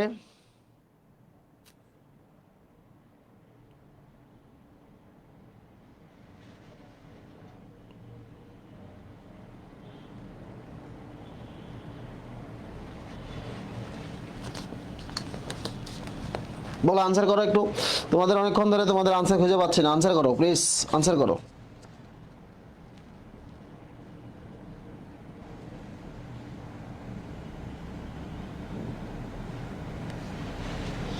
তোমাদের কি মনে আছে এটা ব্যতিক্রম হচ্ছে বেরিলিয়াম, বরনের চেয়ে বেরিলিয়ামের বেশি, নাইট্রোজেনের চেয়ে অক্সিজেনের চেয়ে নাইট্রোজেনের বেশি, মনে আছে ব্যতিক্রম? যা কিছু ব্যতিক্রম তাই পরীক্ষায় আসে। কেন আসে? কারণ ইম্পর্টেন্ট। কারণ ইম্পর্টেন্ট, কারণ পরীক্ষায় আসে, তাই না? তাহলে দেখো বেরিলিয়াম, বেরিলিয়ামের কোনটা হবে? বেরিলিয়াম হচ্ছে বড় না, বরনের চেয়ে বেরিলিয়াম বেশি হলো না, বেরিলিয়াম বেশি কোনটা? আচ্ছা, এই দেখো, বেরিলিয়াম, বরনের চেয়ে বেরিলিয়াম বেশি, বেরিলিয়ামের চেয়ে অক্সিজেন বেশি, অক্সিজেনের চেয়ে নাইট্রোজেন বেশি। তার মানে হচ্ছে ব্যতিক্রম থেকেই এটা সাজাইছে। দেখো কত কি কোশ্চেন, কিন্তু ক্রিটিক্যাল আছে। দুইজন তো একসাথে থাকার দরকার নাই, ঠিক আছে।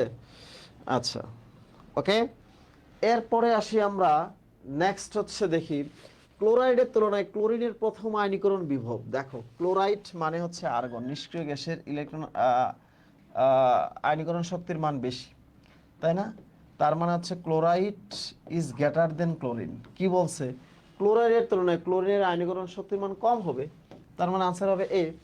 তার মানে হচ্ছে এটা হবে এইভাবে, নিষ্ক্রিয় গ্যাসের আয়নীকরণ শক্তির মান বেশি, কারণ আমরা জানি বাম থেকে ডানে গেলে বাড়ে, সবার ডানে কি আছে? নিষ্ক্রিয় গ্যাস, তার আয়নীকরণ শক্তির মান বেশি আছে।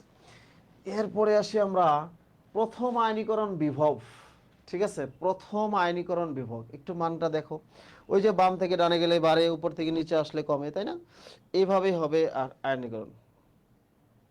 আচ্ছা, এটা হচ্ছে আনসার হবে ডি, FnO3, ফ্লোরিন, মানে হচ্ছে নাইট্রোজেন, অক্সিজেন এবং সি। ওই নিয়ম অনুযায়ী একই সূত্র সব জায়গায় ফেলাবা। দেখো এই কথাটা সরাসরি আসছে, এত ইজি ভাবে আসছে 23-24-এর কোশ্চেন, তাই না? পর্যায় সারণী কি গ্রুপে মৌলসমূহের পর্যায় ধর্মের পরিবর্তনের ক্ষেত্রে নিচে কোনটি সত্য নয়?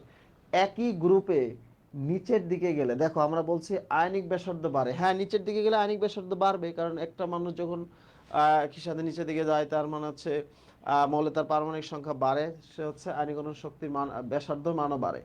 আয়নীকরণ শক্তি কমে, নিচের দিকে গেলে আয়নীকরণ শক্তি, ইলেকট্রন আসক্তি, তড়িৎ ঋণাত্মকতা, তিনটাও কমে। তাহলে আয়নীকরণ শক্তিও কমবে, তড়িৎ ঋণাত্মকতা কমবে, তার মানে ইলেকট্রন আসক্তি বাড়বে, এটাও কমবে। কমার কথা ছিল কিন্তু এখানে লিখছে বাড়বে, তার মানে এটাই সঠিক না, ঠিক আছে। আমরা বলছিলাম যে নিচের দিকে গেলে আয়ত, আয়ত হচ্ছে নিচের দিকে গেলে কমে, আয়ত নিচের দিকে গেলে কমে, ঠিক আছে। আতে আয়নীকরণ শক্তি, ইলেকট্রন শক্তি বাড়ে বলছে, এটি হচ্ছে রাইট না, ঠিক আছে, এটা কি নয়? আচ্ছা রাইট না, ওকে। আচ্ছা, এরপরে আসি পরের প্রশ্নটা খুব সহজ প্রশ্ন। আমরা জানি যে ইলেকট্রন আসক্তি, নিষ্ক্রিয় গ্যাসে ইলেকট্রন আসক্তির মান 0 এবং ইলেকট্রন আসক্তি ফ্লোরিন অপেক্ষা ক্লোরিনের ইলেকট্রন আসক্তি বেশি। এটা আমরা হ্যালোজেনের ক্ষেত্রে জানি। তার মানে হচ্ছে ক্লোরিন, তারপরে হচ্ছে ফ্লোরিন, তারপরে হচ্ছে ব্রোমিন, তারপরে আয়োডিন, এটাই তো জানি। তার মানে হচ্ছে আমরা যদি বলি যে ইলেকট্রন আসক্তির সঠিক ক্রম কোনটি, তার মানে হচ্ছে ক্লোরিন, ফ্লোরিন, ব্রোমিন, আয়োডিন, তাই না? এভাবেই তাহলে আনসার তো আমরা হচ্ছে বাংলাদেশ পাচ্ছি। আনসার হবে বাংলাদেশ। বলছে যে কোনটা সঠিক ইলেকট্রন আসক্তির ক্ষেত্রে, কোনটা সঠিক, তাই না? এরপরে আসি হচ্ছে নিষ্ক্রিয় গ্যাস সময়ের ইলেকট্রন আসক্তি। নিষ্ক্রিয় গ্যাস সময় ইলেকট্রন আসক্তি তো আমরা জানি প্রায় 0, তাই না? নিষ্ক্রিয় গ্যাসে ইলেকট্রন আসক্তির মান কত? 0। কারণ ইলেকট্রন তো তারা হচ্ছে দিতেও চায় না, নিতেও চায় না, একজন বাদে, ঠিক আছে? জেনন হেক্সাফ্লোরোপ্লাটিনেট নিষ্ক্রিয় গ্যাসের মধ্যে হচ্ছে সে সত্যিকার অর্থে যৌগ গঠন করে। নিষ্ক্রিয় গ্যাসের প্রথম আবিষ্কৃত যৌগের নাম হচ্ছে এটা। এবং বিভিন্ন জায়গায় দেখবা এই জেননের যৌগগুলোই পরীক্ষা আসে। জেনন ডাইফ্লোরাইড দেখতে কেমন, জেনন টেট্রাফ্লোরাইড দেখতে কেমন, জেনন হেক্সাফ্লোরাইড দেখতে কেমন, ঠিক আছে? ওই যে আমরা একটু আগে পড়বো অরবিটাল দিয়ে এদের আকার আকৃতি ব্যাখ্যা করা সম্ভব, অরবিটালের মান বের করব, দ্যাটস আনসার হয়ে যাবে, কোনো সমস্যা নেই। সো আমরা সামনের দিকে যাই যে ক্ষার ধাতুসমূহের মধ্যে সবচেয়ে কম তড়িৎ ধনাত্মক ও কম সক্রিয় ধাতু নিচের কোনটি? ক্ষার ধাতুসমূহের মধ্যে সবচেয়ে কম তড়িৎ ধনাত্মক ও কম সক্রিয় ধাতু, আচ্ছা ক্ষার ধাতু মানে গ্রুপ 1, লিনা কে রুবিন সেচে ফেলেছে, ঠিক আছে? নিচের দিকে গেলে আহ, তড়িৎ ধনাত্মকতা বাড়ে ও সক্রিয়তা কমে, সক্রিয়তাও বাড়ে। কারণ আমরা বলছি নিচের দিকে গেলে আয়নীকরণ শক্তির মান কমে, আয়নীকরণ শক্তির সক্রিয়তার ব্যস্ত আনুপাতিক। তার নিচে আয়নীকরণ শক্তির মান কমে, সক্রিয়তা বাড়ে, সক্রিয়তা বাড়লে তড়িৎ ধনাত্মকতা বাড়ে। তো বলছে সবচেয়ে কম তড়িৎ ধনাত্মক কম সক্রিয় ধাতু হচ্ছে এখানে লিথিয়াম হবে। কি হবে আনসার? লিথিয়াম হবে। কি হবে আনসার? হবে লিথিয়াম। ওকে, আচ্ছা, এগুলো কিন্তু খুব মজার জিনিস। এগুলো আমি যখন পড়াইতাম একটা স্টুডেন্টও মুখস্থ করা লাগতো না। এই যে দেখো, নিয়ম জানলে বিয়ের আগে শ্বশুর বাড়ি, বিয়ের আগে কি শ্বশুর বাড়ি। ওকে, এরপরে আসা হচ্ছে সর্বপ্রথম কোন বিজ্ঞানী পরমাণু তড়িৎ ঋণাত্মকতার ধারণা দেন, তাই না? তোমরা জানো বিজ্ঞানী পোলিং হচ্ছে ইলেকট্রোনেগেটিভিটির হচ্ছে প্রথম প্রস্তাবনা দেন, ধারণা প্রদর্শন করেন। ওকে, বিজ্ঞানী পোলিং। এরপর বলছে কোনটা বেশি ইলেকট্রো পজিটিভ, দেখো। আচ্ছা, নিচের দিকে গেলে আমরা কি বলছিলাম একটু আগে, কোনো একটা গ্রুপের নিচের দিকে গেলে তার হচ্ছে আয়নীকরণ শক্তির মান কমে, তড়িৎ ঋণাত্মকতা তড়িৎ ধনাত্মকতা বাড়ে, তার সক্রিয়তা বাড়ে। সবার নিচে কি আছে দেখো? সিজিয়াম আছে এখানে।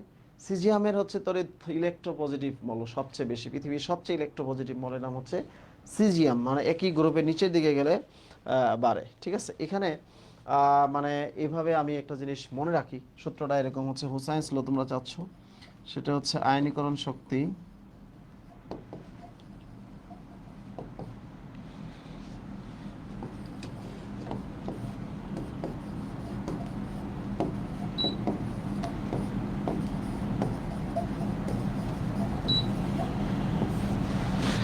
সক্রিয়তা অবলিক ধনাত্মকতা। দেখো তাহলে একই গ্রুপে নিচের দিকে গেলে আয়নীকরণ শক্তির মান কমে, তার সক্রিয়তা বাড়ে, তড়িৎ ধনাত্মকতাও বাড়ে। তার মানে সবার নিচে কি আছে? হচ্ছে সিজিয়াম, এবং তার পৃথিবীর সবচেয়ে ইলেকট্রোপজিটিভ মৌলের নাম হচ্ছে সিজিয়াম, ঠিক আছে? এগুলো সূত্র আকারে মনে রাখতে হবে, তাহলে আজীবন কোনোদিন ভুল হবে না, সূত্র আকারে মনে রাখতে হবে। ওকে, এরপরে আসো যে ইলেকট্রোনেগেটিভিটির ক্রম, এগুলো বারবার আসতেছে, তোমরা একটু হচ্ছে নিজেরা দেখে নিবা আইনগুলোর মধ্যে কোন ক্রমটি সঠিক নয়, ঠিক আছে? আচ্ছা, এইগুলা দেখো মানে কোন ক্রমটি সঠিক নয় বলছে। আচ্ছা, এখন তোমরা একটা জিনিস খেয়াল করে দেখবা যে এগুলা হচ্ছে প্রোটনের সাথে ইলেকট্রনের সম্পর্কের বিষয়, তাই না? প্রোটনের সাথে ইলেকট্রনের সম্পর্কের বিষয়। এখন আকার আকৃতি নিয়ে তোমাদের যে বিষয়টা আছে সেটি হচ্ছে যে আহ, যদি আমরা হিসাব করে দেখি, তার মানে হচ্ছে ম্যাগনেসিয়াম 2+ হচ্ছে 12, আর ক্যালসিয়াম হচ্ছে 20, স্ট্রনশিয়াম এরকম। তার মানে হচ্ছে এটা প্রোটন সংখ্যা বেশি, তার আকারটা বড় হওয়ার কথা ছিল। তাহলে আনসার হবে বাংলাদেশ। আনসার কি হবে বলো? বাংলাদেশ হবে। ওকে, আচ্ছা, এগুলো আকার নিয়ে তোমরা একটু দেখবা যে যেমন হচ্ছে তোমাদেরকে একটা জিনিস বুঝাই, সোডিয়াম প্লাস আর হচ্ছে ম্যাগনেসিয়াম 2+, 99% স্টুডেন্ট আনসার মুখস্থ করবে। এটা দেখো, এটা 11, এটা হচ্ছে 12। যার প্রোটন সংখ্যা বেশি তার ইলেকট্রনের সাথে আকর্ষণ বেশি, আকর্ষণ বেশি হওয়ার কারণে সেটা ছোট হয়ে যাবে, এই জন্য সোডিয়াম প্লাস বড় হবে। যার চার্জ বেশি সে সেটা ছোট, ঠিক আছে? পজিটিভ চার্জ যার বেশি সেটা ছোট হবে, নেগেটিভ চার্জ যার বেশি সেটা হচ্ছে বড় হবে, এটি আর কি। আচ্ছা, এখন বলো তো যে নিচের কোনটি সঠিক? বলছে কি ক্যাটায়নের আকার মূল পরমাণুর আকারের চেয়ে বড়। আচ্ছা, এটা কেমন কথা হচ্ছে? ধরো এটা সোডিয়াম, এটা সোডিয়াম প্লাস, ঠিক আছে, এটা 11, এটাও 11, ইলেকট্রন সংখ্যা 11, ইলেকট্রন সংখ্যা 10। খেয়াল করে দেখো, তার মানে এখানে প্রোটন সংখ্যা বেশি, ইলেকট্রন সংখ্যা কম, তাই না? একটু চিন্তা করে দেখো, তাহলে একটু আনসার করা, তোমরা একটু আনসার করার চেষ্টা করো, আমিও তো তোমাদের পড়াচ্ছি, তোমরা যদি দিকে একটু মনোযোগ না দাও তাহলে কি হবে?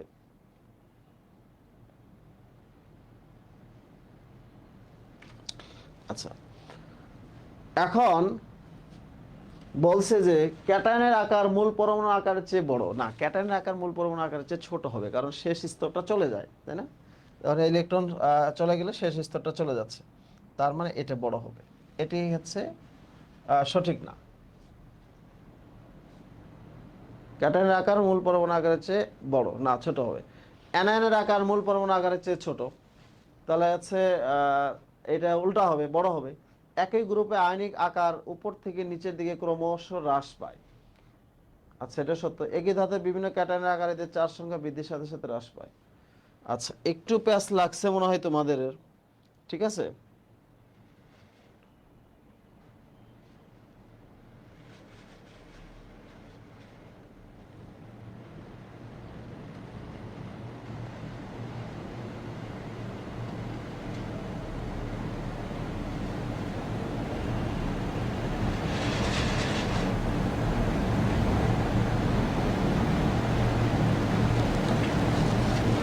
আচ্ছা, হ্যাঁ, এখানে এখানে ঠিক বলছে যে একই ধাতুর বিভিন্ন ক্যাটায়নের আকারের চার সংখ্যা বৃদ্ধির সাথে সাথে হ্রাস পায়, ঠিক আছে, এই কথাটা সত্য হচ্ছে যে ক্যাটায়নের চার্জ যত বাড়বে তার ইয়েটা তো মানে আকারটা তত হ্রাস পাবে।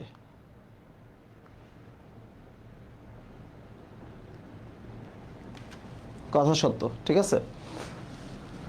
এরপরে আসি আমরা, নেক্সট আসে হচ্ছে সোডিয়াম ক্লোরাইডের বৈশিষ্ট্য।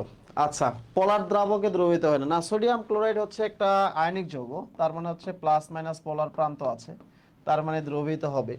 জলীয় দ্রবণে গলিত অবস্থায় বিদ্যুৎ পরিবহন করে না, না, সোডিয়াম ক্লোরাইড হচ্ছে কঠিন পদার্থ, এই জন্য দ্রবীভূত অবস্থায় বিদ্যুৎ পরিবহন করে। গলনাঙ্ক স্ফুটনাঙ্ক উচ্চ, এই কথাটা সত্য, তাই না? এটা উদ্বায়ী লবণ না, এটা অনুদ্বায়ী। উদ্বায়ী লবণ হলে খাইতে পারতাম না, উড়ে যেত, ঠিক আছে।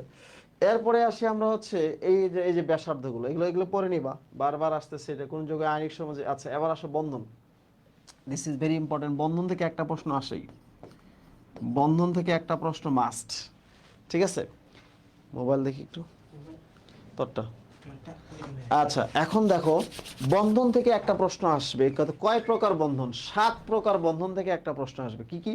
আয়নিক বন্ধন, সমযোজী বন্ধন, সন্নিবেশ বন্ধন, ধাতব বন্ধন, তারপরে যে সিগমা পাই বন্ধন, তারপরে সংকর বা হাইব্রিড বন্ধন, তারপরে হচ্ছে হাইড্রোজেন বন্ধন, ঠিক আছে।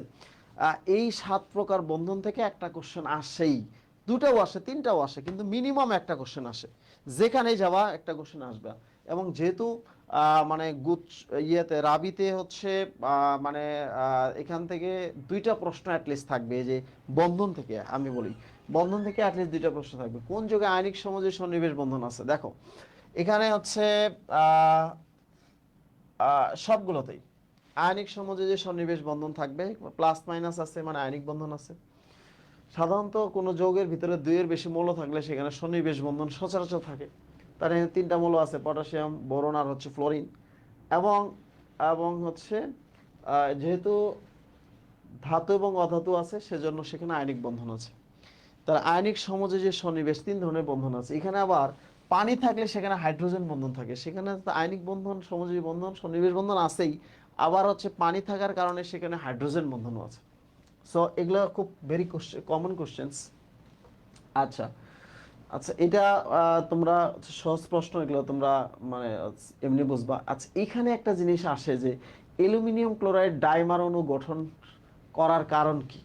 ঠিক আছে, অ্যালুমিনিয়ামের ডাইমার গঠন করে, তাই না? অ্যালুমিনিয়াম ক্লোরাইড হচ্ছে ডাইমার, মানে কি অ্যালুমিনিয়াম ক্লোরাইড ডাইমার মানে হচ্ছে এটা, তার মানে হচ্ছে Al2Cl হচ্ছে 6, এটা হচ্ছে ডাইমার হিসেবে গঠন করে। কেন? আচ্ছা কমেন্ট করো সবাই, তোমাদের অনেকক্ষণ ধরে কমেন্ট দেখি না, ঠিক আছে?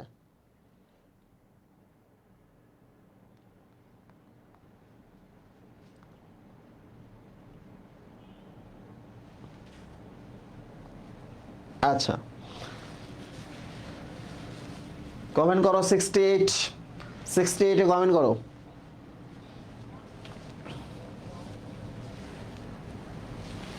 আচ্ছা পোলাপান ঘুমিয়ে গেছে নাকি?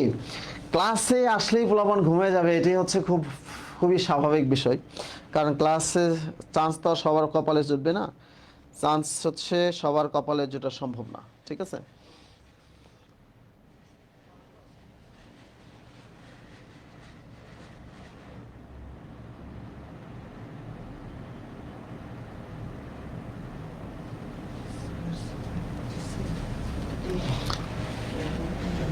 ওকে দেখো বলছে অ্যালুমিনিয়াম ক্লোরাইড ডাইমার অণু গঠন করার কারণটা কি? তার মানে হচ্ছে দেখো অ্যালুমিনিয়াম ক্লোরাইড লুইস এসিড কথা সত্য, পরীক্ষা এবারে বিভিন্ন পরীক্ষায় আসছিল। অ্যালুমিনিয়ামে অপূর্ণ ডি অরবিটাল আছে, দেখো অ্যালুমিনিয়ামে ক্লোরিন আছে অপূর্ণ ডি অরবিটাল আছে, ক্লোরিনের নিঃসঙ্গ ইলেকট্রন আছে, সবগুলো কথাই সত্য, আনসার হচ্ছে ডি।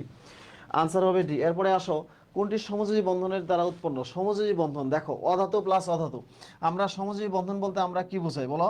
অধাতু প্লাস হচ্ছে অধাতু। আমি মজা করে এটাকে বলি যে হচ্ছে মেয়েদের মাঝে যে বন্ধন, এটা অত্যন্ত দুর্বল বন্ধন, এর নাম হলো সমযোজী বন্ধন, ঠিক আছে? মেয়ে, ঠিক আছে, অধাতু মানে অধাতু, তার মানে এই দুটোই আনসার, ঠিক আছে? দুটোই হলো আনসার, কোনটি সমযোজী বন্ধনের দ্বারা উদাহরণ, ওকে? আচ্ছা দুটোই আনসার। এরপর বলছে একটি যৌগ উচ্চ গলনাঙ্ক বিশিষ্ট, ঠিক আছে, ওকে? যৌগটি পানিতে অদ্রবণীয়, মানে পানিতে অদ্রবণীয়, তার মানে আয়নিক যৌগ না। উচ্চ গলনাঙ্ক হলে আমরা আয়নিক যৌগ মনে করতে চেষ্টা করছিলাম না। বলছে জৈব দ্রাবকে দ্রবণীয়, আচ্ছা এটা মেনে নিলাম। এবং গলিত অবস্থায় বিদ্যুৎ পরিবাহী হলে যৌগটি কি প্রকৃতির? ঠিক আছে দেখো, তার মানে হচ্ছে যৌগটি হচ্ছে সন্নিবেশ বন্ধন। সেমিপোলার যৌগের বৈশিষ্ট্য হচ্ছে এরকম যে মানে হচ্ছে তারা উচ্চ গলনাঙ্ক বিশিষ্ট হবে কিন্তু পানিতে অদ্রবণীয় হবে, ঠিক আছে? এবং জৈব দ্রাবকে দ্রবণীয়, আচ্ছা ঠিক আছে, গলিত অবস্থায় বিদ্যুৎ অপরিবাহী, ঠিক আছে, সন্নিবেশ বন্ধন হবে।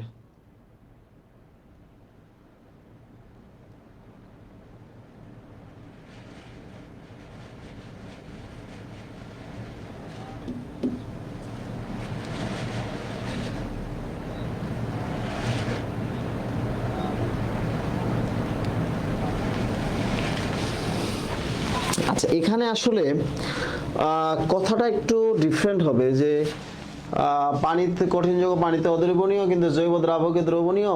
আচ্ছা তাহলে এটা সমযোজী সন্নিবেশ বন্ধনে এক প্রকার সমযোজী যৌগ আছে, কিন্তু এটা মনে হয় বেশ কারেক্ট হবে, এটা হলো সমযোজী যৌগের দত্তাকার অণু, ঠিক আছে, দত্তাকার অণু বা হচ্ছে সিলিকন ডাইঅক্সাইড, এর সংকেত হচ্ছে এটা। কারণটা হলো বলছে উচ্চ গলনাঙ্ক, ঠিক আছে, দত্তাকরণ গলনাঙ্ক অত্যন্ত বেশি হয়, হিরোগ্রাফাইট, এবং যৌগটি পানিতে অদ্রবণীয়, তার মানে সমযোজী যৌগ, এবং জৈব দ্রাবকে দ্রবণীয়, সমযোজী যৌগ জৈব দ্রাবকে দ্রবণীয় হয়, এবং গলিত অবস্থায় বিদ্যুৎ অপরিবাহী, ঠিক আছে, তার মানে এটা মিলে যাচ্ছে, এটা সমযোজী বন্ধন হবে।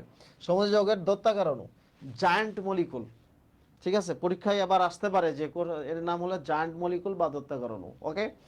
আচ্ছা এরপরে আসি আমরা কোন যৌগের গলনাঙ্ক সবচেয়ে বেশি? দেখো ফাজানের নীতি অনুসারে তুমি দেখবা ক্যাটামিয়া ছোট হলে অ্যানামিয়া বড়, তাই না? আচ্ছা তার মানে হচ্ছে বেলালের বিরিয়ানি মোগলাই কাবাব সরিয়ে বাটিতে রাখো, তাই না? তার মানে হচ্ছে 2+2+2+2+, ক্যাটামিয়া ছোট হলে ক্যাটায়ন যত ছোট হবে পলারেন তত বাড়বে, সমযোজী বৈশিষ্ট্য তত বাড়বে। তার মানে হচ্ছে তার বলছে যে ম্যাগনেসিয়াম বেরিয়াম, আচ্ছা তার মানে হচ্ছে ক্যালসিয়াম স্ট্রোনশিয়াম বেরিয়াম, বেরিয়ামের আয়নিক সমযোজী বৈশিষ্ট্য সবচেয়ে কম, তার আয়নিক বৈশিষ্ট্য একটু বেশি হবে, এই জন্য তার গলনাঙ্ক সবচেয়ে বেশি হবে, ঠিক আছে? ফাজানের নীতি অনুসরণ করতে হবে, ফাজানের নীতি, ওকে? ফাজানের নীতি অনুসরণ করতে হবে। ফাজানের নীতি দ্বারা গলনাঙ্ক স্ফুটনাঙ্ক দ্রাব্যতা বিদ্যুৎ পরিবাহিতা সবকিছু হিসাব করা যায়, ঠিক আছে, সবকিছু কি করা যায়? হিসাব করা যায়, ওকে? ওকে এরপরে হচ্ছে তোমরা আসো হচ্ছে এই সমযোজী আয়নিক যৌগ এগুলো তোমরা এমনি পারবা, এগুলো নিয়ে আসলে বেশি কথা বলা। কোনটি পানিতে অদ্রবণীয়? দেখো, আচ্ছা এখন পানিতে অদ্রবণীয় কার্বনেট লবণগুলোর মধ্যে পানিতে দ্রবণীয় হয়, সেই কার্বনেট লবণগুলো যেটা হবে সেটাই হবে আনসার, ঠিক আছে। আচ্ছা, ধনাত্মক আয়নের পলায়নের ক্ষেত্রে কোনটা সঠিক নয়, ঠিক আছে, ওকে। আচ্ছা, তোমরা জানো যে ক্যাটায়নের চার্জ যত বেশি হবে তার পলায়ন তত বেশি হবে। তার মানে চার্জ যত বেশি পলায়ন তত বেশি। আবার যার আকার ছোট তার পলায়ন বেশি, দুটো জিনিস কাজ করতে হবে। যার আকার ছোট, ক্যাটামিয়া ছোট, মানে যার আকার ছোট তার পলায়ন বেশি। তার মানে হচ্ছে এর আকার ছোট এর পলায়ন বেশি, এটা হলো সঠিক। এর চার্জ বেশি পলায়ন বেশি, কথা সঠিক। এর আকার ছোট পলায়ন বেশি, কথা সঠিক। এর আকার বড় পলায়ন বেশি, এটাই সঠিক না, ঠিক আছে। আনসার হবে ডি। দেখো আনসার হবে ডি। সবাই আনসার ডি ডি করছে কিনা দেখো। আনসার হবে D. Quick quick quick. Okay, আচ্ছা, ওকে। এবার তোমাদের একটা সহজ সূত্র শেখাবো। বলছে যে এই যৌগে কতটা সিগমা ও পাই বন্ধন আছে।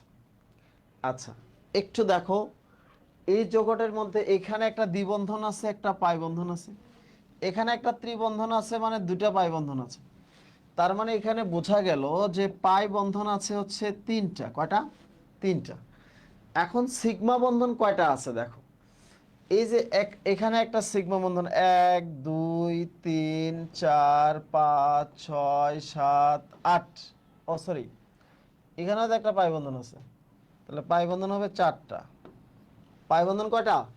4টা। সিগমা বন্ধন সব জায়গায় আছে, 1 2 3 4 5 6 7 8 9 10 11টা। তার মানে 4টা সিগমা 7টা 11টা পাই। এখন তুমি আরো সহজভাবে সিগমা বন্ধনটা বের করতে পারো। শর্টকাট ট্রিক্স, পরমাণু হিসাব করবা। 1 2 3 4 5 6 7 8 9 10 11 12। মোট পরমাণু -1। সূত্রটা হচ্ছে কি, মোট পরমাণু এলিফ্যাটিক যৌগের ক্ষেত্রে মোট পরমাণু -1। তার পরমাণু আছে কয়টা? 12টা 1, তার মানে 11টা সিগমা বন্ধন আছে। তার মানে দ্বিবন্ধন বা ত্রিবন্ধন দেখে আমরা পাই বন্ধন বের করলাম, আর মোট পরমাণু থেকে এক বাদ দিলে সিগমা বন্ধন বের করলাম। তার মানে আনসার হচ্ছে কি বলো? ডি। আনসার কি হবে? ডি হবে। কি হবে আনসার? ডি হবে, ওকে। আচ্ছা, এরপরে আসি আমরা 76 নাম্বার। সিগমা বন্ধন গঠনে অরবিটাল কি থাকে? অরবিটাল গঠনে সিগমা বন্ধন কি? সিগমা বন্ধনে তার পাশাপাশি থাকে না। কিভাবে থাকে? এভাবে থাকে, ওকে। আমি আনসার বললাম না, এভাবে সিগমা বন্ধন, ওকে। আচ্ছা, এরপরে আসো আমরা আহ, কোন অণুর কেন্দ্রীয় পরমাণু sp3d সংকরণ। আচ্ছা, তোমাদের মজার মজার নিয়ম শিখাবো এখন। যারা হুসাইন্স লর জন্য অপেক্ষাই করতেছিল, সো তাদের জন্যই আমরা এখন শিখাবো, ওকে। একটা জিনিস দেখো, যে যারা শুরুতে বিশাল আগ্রহ নিয়ে ক্লাসে আসছিল তারা এখন নাই। এরকম ভাবে অ্যাডমিশনটা চান্স পাওয়াটা অত কঠিন না, বাট কঠিন হচ্ছে কি, কঠিন হলো আমাদের মানে জীবনযাত্রা। আমরা আসলে শেষ পর্যন্ত থাকতে পারি না, আমাদের ধৈর্যটা সবচেয়ে কম। এই কারণে আমাদের চান্স হয় না, লেগে থাকার প্রবণতা। অ্যাডমিশন টেস্ট ইজ নাথিং, লেগে থাকার প্রবণতা, ঠিক আছে। আচ্ছা বলো তো, এখানে sp3d মানে কয়টা সংকর অরবিটাল আছে? একটা s, তিনটা p, আর একটা হচ্ছে d। টোটাল কত হলো? 5। আমরা এখানে দেখব কোনটার মান 5 হবে। সিলিকন হচ্ছে শেষ কক্ষপথে 4টা ইলেকট্রন আছে, আর এক যোজি পরমাণু আছে 4টা, 2 দিয়ে ভাগ করলে এটা হবে 4। ফসফরাস হচ্ছে 5, এক যোজি পরমাণু আছে 3টা, আর সেটা হচ্ছে কত হবে? 4। এটা হচ্ছে 5 + 5/2 সমান হচ্ছে 5। সালফারের শেষ কক্ষপথে 6টা ইলেকট্রন আছে, আর এক যোজি পরমাণু হচ্ছে 6 সমান 6। তার মানে মিলে গেছে কার সাথে? এখানে 5টা অরবিটাল আছে শঙ্কর অরবিটাল, এখানেও 5টা শঙ্কর অরবিটাল পেয়েছে। তার মানে আনসার হবে সি।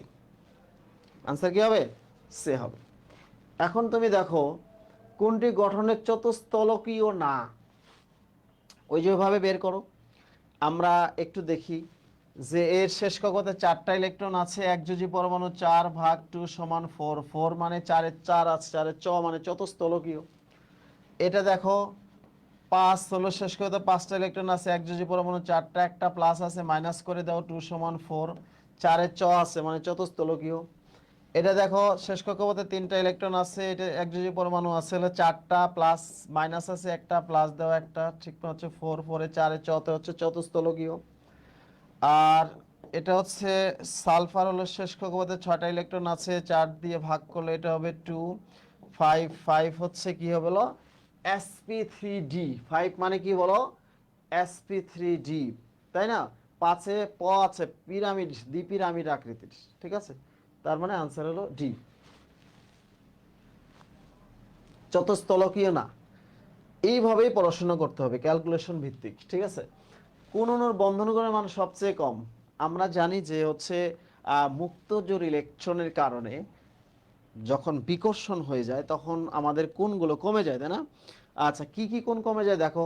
অক্সিজেনের 2 জোড়া মুক্ত জোড় ইলেকট্রন আছে, তার মান সবচেয়ে কম, এটা ভি আকৃতির, 104.5 ডিগ্রি। আর অ্যামোনিয়াতে 1 জোড়া মুক্ত জোড় ইলেকট্রন আছে, এই জন্য 107 ডিগ্রি। তার মানে সবচেয়ে বেশি মুক্ত জোড় ইলেকট্রন যেখানে আছে তার বন্ধন গুণ সবচেয়ে কম হবে, সেটা হচ্ছে বাংলাদেশ। ওকে, এরপরে sp3d সংকরিত যৌগ কোনটি? এটা আমি বলবো না, এবার তোমরা আমাকে দেখাবা যে কোনটা হবে আনসার। এটি আনসার করো সবাই, এটি আনসার করো সবাই প্লিজ, এটি একটু আনসার করো সবাই, একটু আনসার করে দেখায় দাও যে ভাই আমরা পারি, বলো ভাই আমরা পারি।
বলো বলো বলো।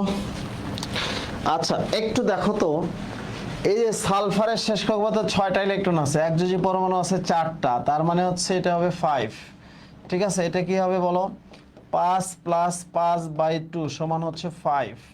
এটা কি হবে বলো, 7 + 3/2 সমান হচ্ছে কি বলো 5। তার মানে এদের প্রত্যেকের শেষ কক্ষপথে 5টা করে ইলেকট্রন আছে, 5টা করে সংকর অরবিটাল আছে, তার মানে এখানে কয়টা আছে 3 + 1 সমান হচ্ছে 5। তার মানে এরা সব ঠিক আছে, তার মানে আনসার হবে ডি, সবগুলোতেই হচ্ছে সমান, সংকর অরবিটাল সমান, ঠিক আছে। এরপরে আসো নিচে যৌগের মধ্যে কোনটা সর্বোচ্চ সংখ্যক নিঃসঙ্গ জোড় ইলেকট্রন আছে? আচ্ছা দেখো, সর্বোচ্চ সংখ্যক নিঃসঙ্গ জোড় ইলেকট্রন আছে, একটু বের করো সবাই। 81 নিঃসঙ্গ জোড় ইলেকট্রন সর্বোচ্চ সংখ্যক। আচ্ছা মজার নিয়ম শিখাই, ঠিক আছে।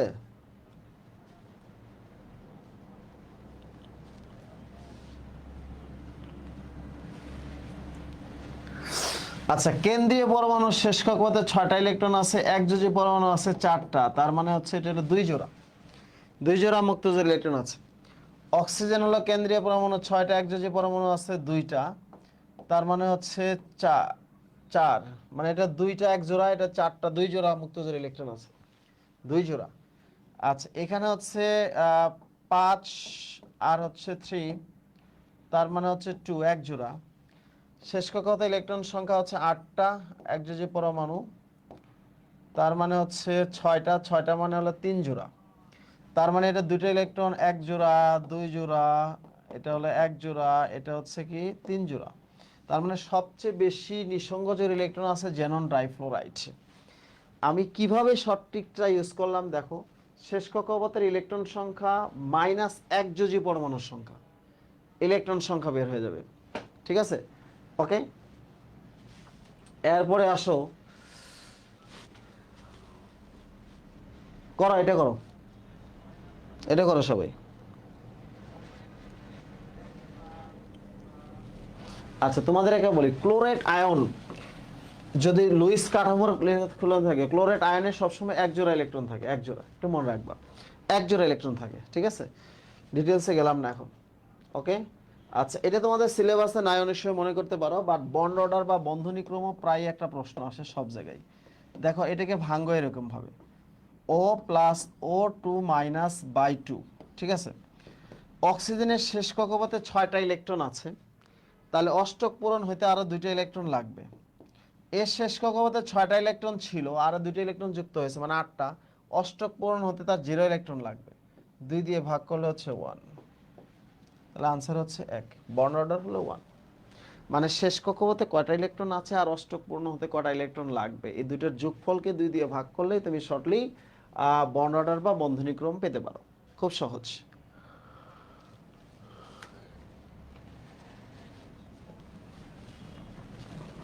ওকে, এরপরে আসো, কোন যৌগে সবচেয়ে বেশি শক্তিশালী হাইড্রোজেন বন্ধন হয়? শক্তিশালী, আমরা প্রথমে জানবো যে হাইড্রোজেন বন্ধনটা কাদের মাঝে হয়।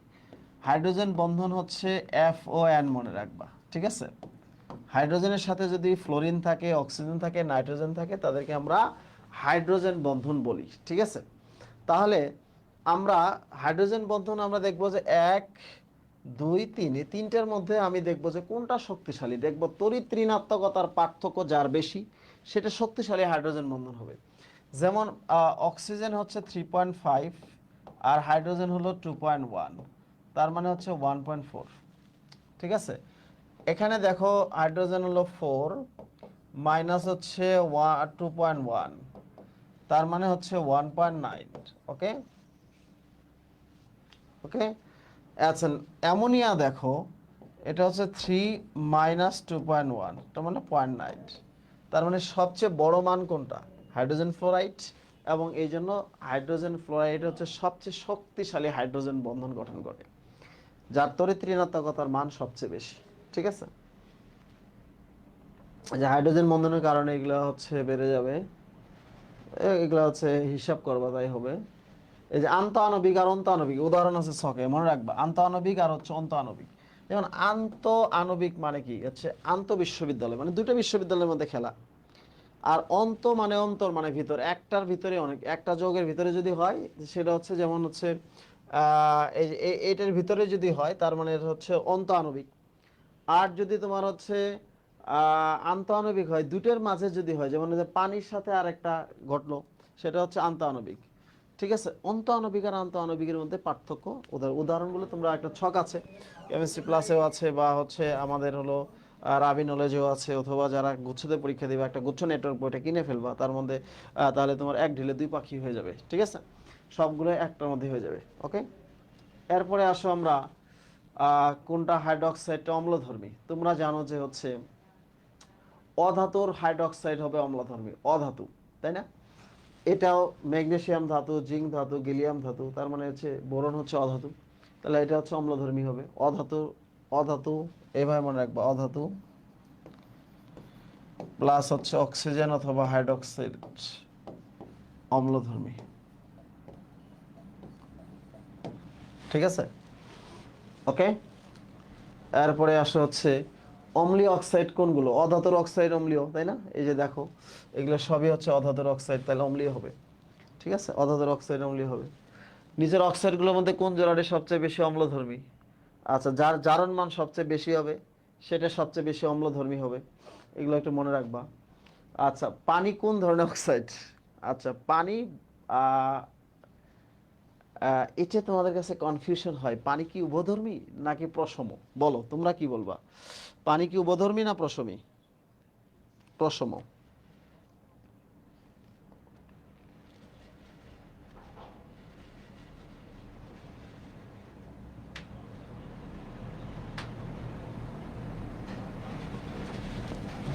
আচ্ছা, এখানে একটা জিনিস বলি, সেটা হচ্ছে পানি যখন অক্সাইডের কথা বলবে, অক্সাইড হচ্ছে তখন প্রশম বা নিরপেক্ষ। আর যদি পদার্থ হিসেবে বলে তাহলে সেটা উভধর্মী পদার্থ, ঠিক আছে? মনে থাকবে, অক্সাইড থাকলে এই প্রশ্নটা কিন্তু 99% স্টুডেন্ট আনসার ভুল করে। পানি যখন অক্সাইড বলবে তখন প্রশম বা নিরপেক্ষ, যখন পানি হচ্ছে পদার্থ বলবে তখন বলবে অ্যামফোটেরিক বা অবধর্মী পদার্থ। মনে থাকবে তো? ঠিক আছে। আচ্ছা, বলো কেমন লাগলো হচ্ছে পর্যাবৃত্তিক ধর্ম রাসায়নিক বন্ধন। টপিকগুলো আমি যা যা টাচ করছি সেগুলো হচ্ছে তোমরা বুঝতে পারছো কিনা একটু সবাই কমেন্ট করো। এবার রাসায়নিক পরিবর্তন শেষ হলেই আমাদের ক্লাস শেষ। রাসায়নিক পরিবর্তনে আমি যে যে কথাগুলো বলবো ওই জায়গায় জায়গায় মনোযোগ দিবা। আমি যদি বলি কানে মনোযোগ দাও কানের দিকে মনোযোগ দিবা, যদি হাতে মনোযোগ দাও হাতে মনোযোগ দিবা, যদি বলি পায়ে মনোযোগ দাও পায়ে মনোযোগ দিবা। যে জায়গায় মনোযোগ দিতে বলবো ঠিক সেই জায়গায় মনোযোগ দিবা। এবং আমার ক্লাসের পরে ওই টপিকগুলো যদি একবার দেখো তাহলে পুরো ফার্স্ট পার্টটা ক্লাসের পরে ক্লাসে শেষ হবে। ঠিক আছে, বলো। আমরা তো লাস্ট চ্যাপ্টারে চলে আসছি, কি অবস্থা বলো? সবার কমেন্ট বলো। তোমাদের কমেন্টগুলো খুব বেশি পাওয়া যাচ্ছে না আজকে। ইয়েস, অনেক স্টুডেন্ট আছে যারা হচ্ছে অনেক স্টুডেন্ট আছে তারা হচ্ছে একদম যোগের মতো লেগে থাকতেছে। এরাই হচ্ছে ভালোবাসা। এদের দ্বারাই অনেক কিছু হবে ইনশাল্লাহ। ঠিক আছে, এদের দ্বারা অনেক কিছু হবে। আচ্ছা, প্রথমেই আসি আমরা 1 নাম্বার প্রশ্ন, গ্রিন কেমিস্ট্রি। এই গ্রিন কেমিস্ট্রি যে 12টা নীতি আছে, এটা অনেক সময় অপশন পড়লেও পারা যায়। তবে 12টা নীতি একটু ডিএমসি মানে ডাইরেক্ট মুখস্থ করা ভালো, ডাইরেক্ট মুখস্থ করা ভালো। তবে না মুখস্থ করলেও অনেক সময় আনসার পারা যায়। ঠিক আছে, গ্রিন কেমিস্ট্রি সম্পর্কে সঠিক ধারণা কি কি দেখো। দেখো, 1 নাম্বার হচ্ছে গ্রিন হাউস প্রভাব নিয়ে গবেষণা করা, পরিবেশ দূষণ কম হবে এমন প্রক্রিয়া নিয়ে গবেষণা করা, রাসায়নিক বিক্রিয়ার গতি নিয়ে গবেষণা, সবুজ সার নিয়ে গবেষণা। সবুজ সার যে হবে না এটা কিন্তু আমরা সবাই জানি, তাই না?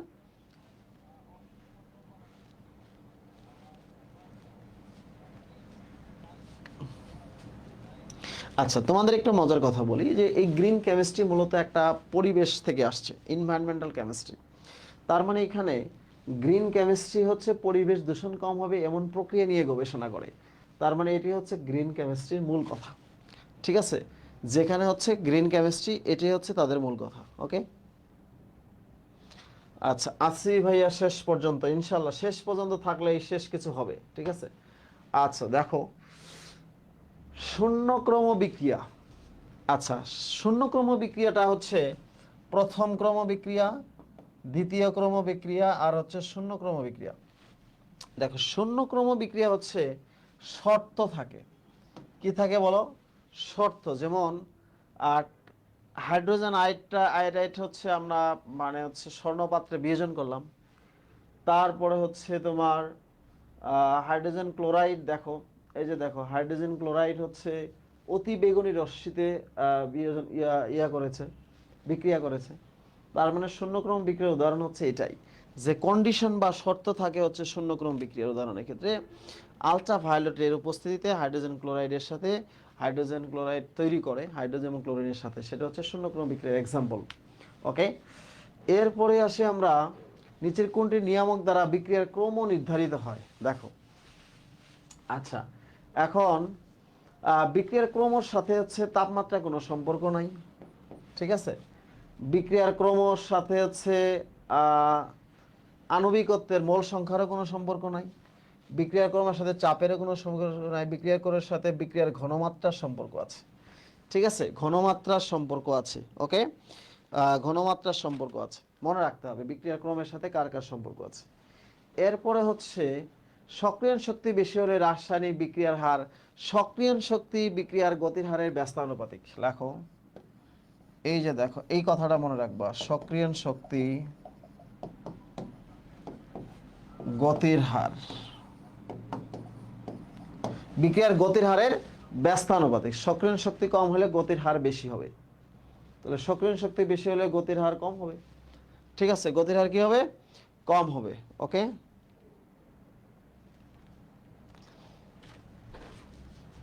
এরপরে আসি আমরা 10 ডিগ্রি সেলসিয়াস তাপমাত্রা বিক্রিয়ার জন্য বিক্রিয়ার গতির হার দ্বিগুণ বা 3 গুণ বৃদ্ধি পায়। 2 গুণ বা 3 গুণ দুটোই আছে, তাহলে আমরা কোনটা আনসার করব? সবাই বলো তো, এটা কোনটা আনসার করব?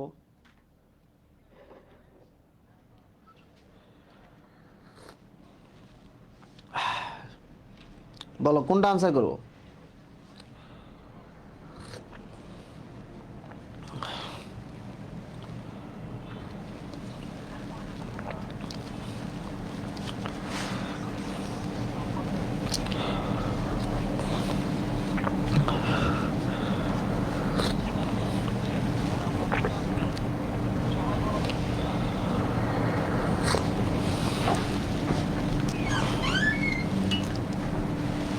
আচ্ছা, তাহলে আমরা প্রথমটাই আনসার করে ফেলবো, দ্বিগুণ বা তিনগুণ দুটোই সঠিক। সো সাধারণত প্রথমটাই আনসার করতে হবে, অপশন যেটা প্রথমে থাকবে। আচ্ছা, এরপরে হচ্ছে অঙ্কগুলো আমার ইয়েটা একটু দেখে নিবা, অঙ্ক দেখাতে গেলে আমরা শেষ করতে পারবো না, এগুলো ফিজিক্সের অঙ্ক, ফিজিক্স থেকে দেখে নিবা। ক্রমবিক্রিয়াগুলো হচ্ছে একটু ফিজিক্স থেকে পড়ে নিবা। এগুলো হচ্ছে, আচ্ছা এটা এটা বলছে সাম্যদ্রব্যক কেসির মানকে প্রভাবিত করবে, কি বলো? এটা একটু চিন্তা করো, তোমাদের একটা ওয়ার্ড বললে তোমরা এটা হচ্ছে পুরোটাই বুঝতে পারবা। তো এটা একটু আনসার করো সবাই।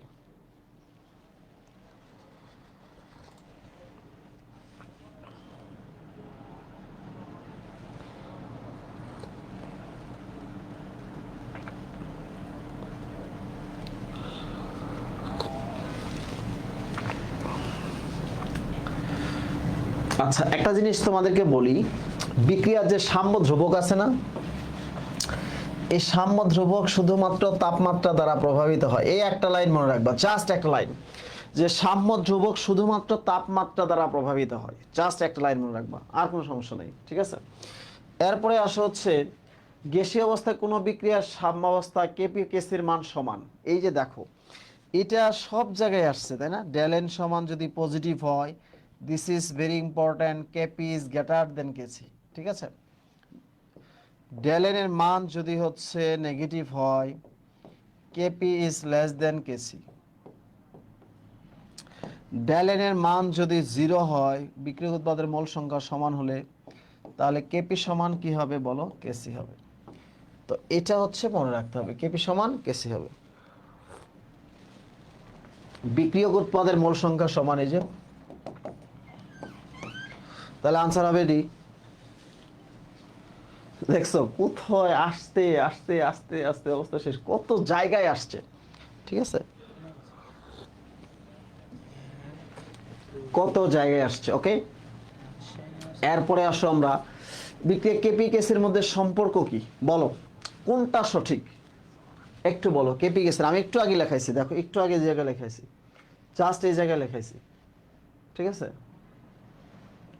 জাস্ট এই জায়গায় লেখাইছি, দেখছো? কেপি কেসি সমান, একটু একটু বলো। আচ্ছা, কেপি কেসি নিয়ে কোশ্চেন ম্যাক্সিমাম জায়গায় আসে, ম্যাক্সিমাম, বলো।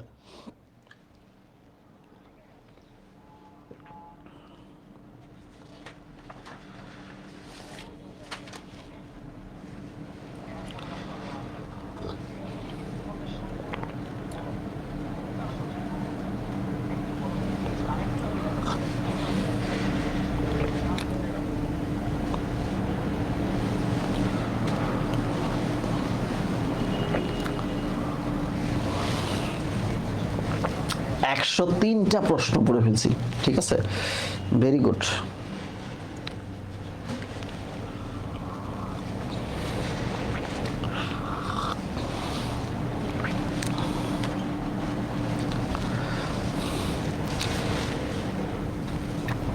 ওকে, তাহলে আমরা বলতো বিক্রিয়ার কেপি কেসির মধ্যে, তার মানে হচ্ছে কেপি ইজ গ্রেটার দ্যান ডেলেন লেস দেন কেপি কেসি, তার মানে আনসার হলো সবগুলি, সবগুলি একটু আগে দেখাইছি। ওকে, এরপরে আসো বিক্রিয়াগুলো কোন সাম্যদ্রব্য একটি মাত্রা পদার্থের ঘনমাত্রার উপর ডিপেন্ড করবে, ঠিক আছে?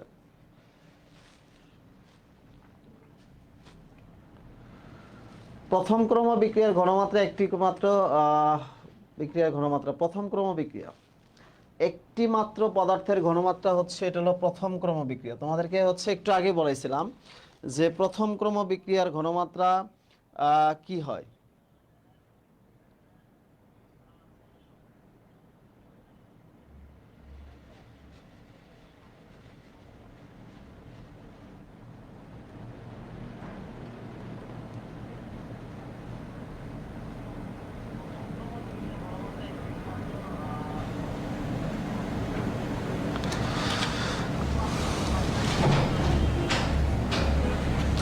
দেখো এই যে দেখো এখানে আছে সলিড, আমরা হচ্ছে সাম্য ধ্রুবক হিসাব করতে পারবো না, এটা সলিড হিসাব করতে পারবো না, তার মানে এখানে কি কার্বন ডাই অক্সাইড, তার মানে একটি মাত্র বিক্রিয়কের ঘনমাত্রা, তার উপর তাকে আমরা হিসাব করতে হবে, তার মানে আনসার হলো সি। আনসার হলো কি বলো, সি। এরপরে আসে হচ্ছে বিক্রিয়ার সাম্যের উপর কোনটার প্রভাব নাই। দেখো বিক্রিয়ার সাম্যের উপর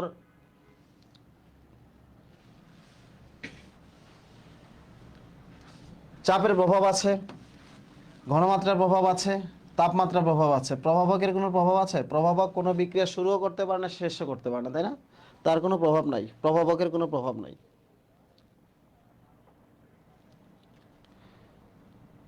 আচ্ছা, সহজ সহজ প্রশ্নগুলো আসতেছে এখন।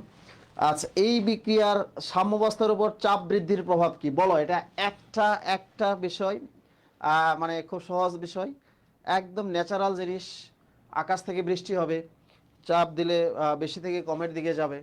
তারপরে হচ্ছে মানে সাগর থেকে মহাসাগরের দিকে জল যাবে, তাই না? মহাসাগর থেকে সাগরের দিকে আসবে, ব্যাপারটা হচ্ছে এরকম। দেখো তুমি বলছে এই বিক্রিয়ার চাপ প্রভাব কি, দেখো গ্যাসীয় মোল সংখ্যা, গ্যাস এখানে 1 1 2, এর গ্যাসীয় মোল সংখ্যা হলো 2, আর এখানে গ্যাসীয় মোল সংখ্যা আছে, এটা আমরা গ্যাস না এই জন্য নিব না, শুধু গ্যাসীয় মোল সংখ্যা হিসাব করতে হবে।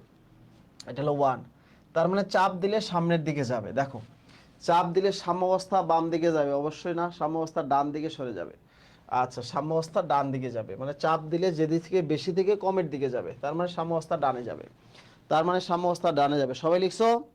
সাম্যাবস্থা ডানে যাবে এবং ডান পাশে যে আছে তার উৎপাদন বেড়ে যাবে, তাই না?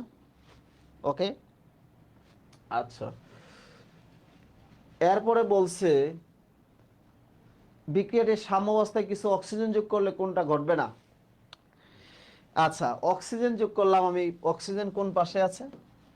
অক্সিজেন আছে হচ্ছে বাম পাশে, তার মানে ডান পাশে বেড়ে যাবে, সালফার বাড়বে, পানিও বাড়বে।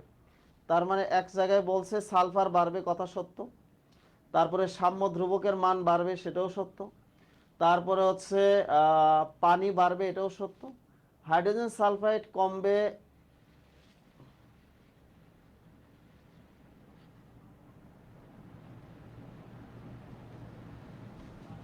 হ্যাঁ বিক্রিয়ক উৎপাদ হলে সেটাও তো সত্য।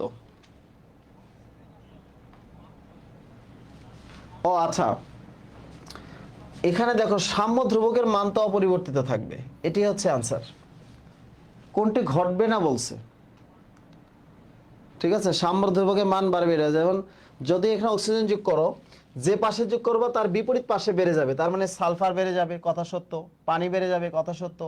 এটা ডান দিকে যাবে, এটাও কথা সত্য, তার মানে ডান দিকে গেলে এটা কমে যাবে, এটাও কথা সত্য। তাহলে সাম্য ধ্রুবকের মানটা অপরিবর্তিত থাকবে বলছে, তার মানে আনসার হবে সি। সাম্য ধ্রুবকের মানটা অপরিবর্তিত, আনসার হবে কি বলো, সি। এরপরে আসো আমরা, এই যে এই ধরনের প্রশ্ন বারবার আসছে, বারবার আসছে, তুমি একবার রাবিতে গেলেই একটা পাবা, গেলেই তুমি যাওয়ার সাথে সাথে একটা কোশ্চেন তোমার জন্য কমন হয়ে যাবে। এই যে মানে হচ্ছে সেটা হচ্ছে লাশ হাতের নীতি, তাপের প্রভাব, চাপের প্রভাব, আর হচ্ছে ঘনমাত্রার প্রভাব। এটা যদি না পাও তাহলে হচ্ছে কেপিকেসি, মাস্ট কেপিকেসি। আচ্ছা, বলছে এই বিক্রিয়া তাপমাত্রা হ্রাস করলে কি পরিবর্তন ঘটবে? তাপমাত্রা, এই যে প্লাস হিট মানে হলো তাপ উৎপাদী বিক্রিয়া, এখানে ড্যালের কথা নাই, শুধু প্লাস চিহ্ন আছে, তাপ উৎপাদী বিক্রিয়া। তার মানে তাপ উৎপাদী বিক্রিয়া, আরো তাপ দিলে বিক্রিয়াটা মাইন করবে, মাইন করে সামনের দিকে না যায় পিছন দিকে যাবে, তাই না? কিন্তু এখানে বলছে তাপমাত্রা, তাপ উৎপাদ দিয়েছে, তাপমাত্রা হ্রাস করছে, তাহলে কথা সত্য হয়েছে। তাহলে যদি তাপমাত্রা হ্রাস করে সালফার ট্রাইঅক্সাইডের উৎপাদন হ্রাস পাবে, কথা সত্য না, এর উৎপাদন বাড়বে, সালফার ডাইঅক্সাইড বৃদ্ধি পাবে, এটাই সত্য, ঠিক আছে? সালফার ডাইঅক্সাইডের উৎপাদন বৃদ্ধি পাবে, এটাই সত্য। 108 নাম্বার, দেখো 108 নাম্বার কি? হ্যাঁ, আনসার হচ্ছে বাংলাদেশ। 108 নাম্বার আনসার হলো বাংলাদেশ। দেখো এই তাপ, এটা হলো তাপ উৎপাদী বিক্রিয়া, সেখানে যদি তুমি তাপ কমায় দাও তাহলে সালফার ডাইঅক্সাইডের পরিমাণটা বেড়ে যাবে। Very good. আচ্ছা, তোরা কি বুঝতেছিস? কমেন্ট টমেন্ট আছে? Very good, very good. এরপরে আসি হচ্ছে নিচের বিক্রিয়ার অনুপাত, এগুলো তো সহজ, এগুলো আর কি, বিক্রিয়াটা দেন দেন এই জন্য আসলে এটা বলা যাচ্ছে না, বিক্রিয়াটা মিসিং হয়ে গেছে। আচ্ছা, এই যে দেখো কেপিকেসির কিছু কঠিন অঙ্ক আছে, বড় বড় অঙ্ক, ঠিক আছে। এটা তোমরা হচ্ছে অঙ্কটা নিজেরা করবা। এটা হচ্ছে কেপি সমান KC R T to the power del N, ঠিক আছে। বলছে মোল সংখ্যার পরিবর্তন মানে ডেল এন এর মানও দেওয়া আছে 1, ঠিক আছে। এবং হলে তাপমাত্রা কেপি এর মান কেসি এর 82 গুণ হবে, ঠিক আছে। ওই 82 গুণ কেন দিছে, কারণ হচ্ছে এই যে আর এর মান 8.2, এই জন্য হচ্ছে 82 গুণ দিছে। একটু টেকনিক্যালি ক্যালকুলেশন করে দেখাবা এটাকে হচ্ছে, ক্যালকুলেশন করলে দেখবা তোমার আনসারটা সরাসরি চলে আসবে। খুব ইজি জিনিস, খুব ইজি জিনিস, বলার দরকার আছে, চেষ্টা করো একটু। আচ্ছা, এগুলো পারবা, এগুলো কেপিকেসির অঙ্ক না পারলে এটা দেখবা। আচ্ছা, এই যে আয়নিক গুণফল, আচ্ছা পানির আয়নিক গুণফল কে ডাব্লিউ, এটা তো হচ্ছে কোথায় জানি আসলো, জগন্নাথ না কোথায় জানি আসলো, যে পানির আয়নিক গুণফল, ঠিক আছে, 1.0 ইন্টু 10⁻⁻14, ঠিক আছে। আচ্ছা, আবার পানিকে আমরা যদি ভাঙি সেটা কি হবে, সেটা হচ্ছে এস প্লাস হবে, ও এস মাইনাস হবে, তাই না। এস প্লাস হচ্ছে এটাকে আমরা হাইড্রোনিয়াম প্লাস, প্লাস হচ্ছে ও এস মাইনাস, এগুলো কে ডাব্লিউ, এগুলো আমার হচ্ছে বলার দরকার নেই, তোমরা নিজেরাই পারবা। ওকে, এই যে দেখো, যে প্রশ্নগুলো তোমাদের কনফিউশন হয় সেগুলো একটু জেনে রাখো, কনফিউশন, ঠিক আছে। সবাই বলো 113 নম্বর প্রশ্নের আনসার কি হবে, সবাই বলো 113 নম্বর, একটু বোঝো পিকেবিটা কি জিনিস, পিকেবি লেখো।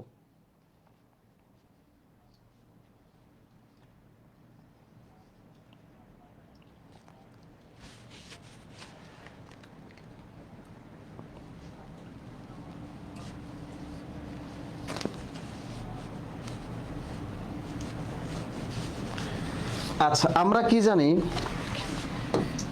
পিকেবি সমান মাইনাস লগ কেবি, তাই না। তার মানে এটা মানে হচ্ছে পিকেবি 1/কেবি, এটা, তাই না। কেবি মানে হচ্ছে খারধর্মিতা,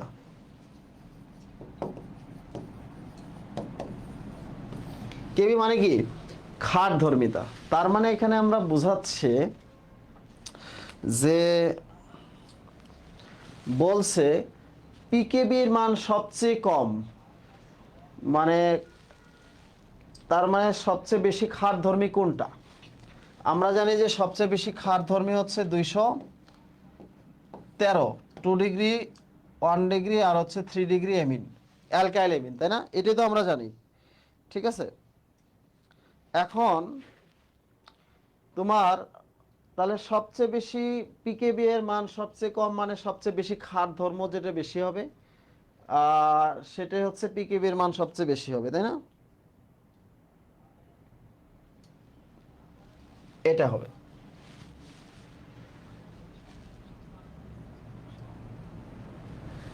ঠিক আছে কিনা বলো, বুঝতে পারছো কিনা।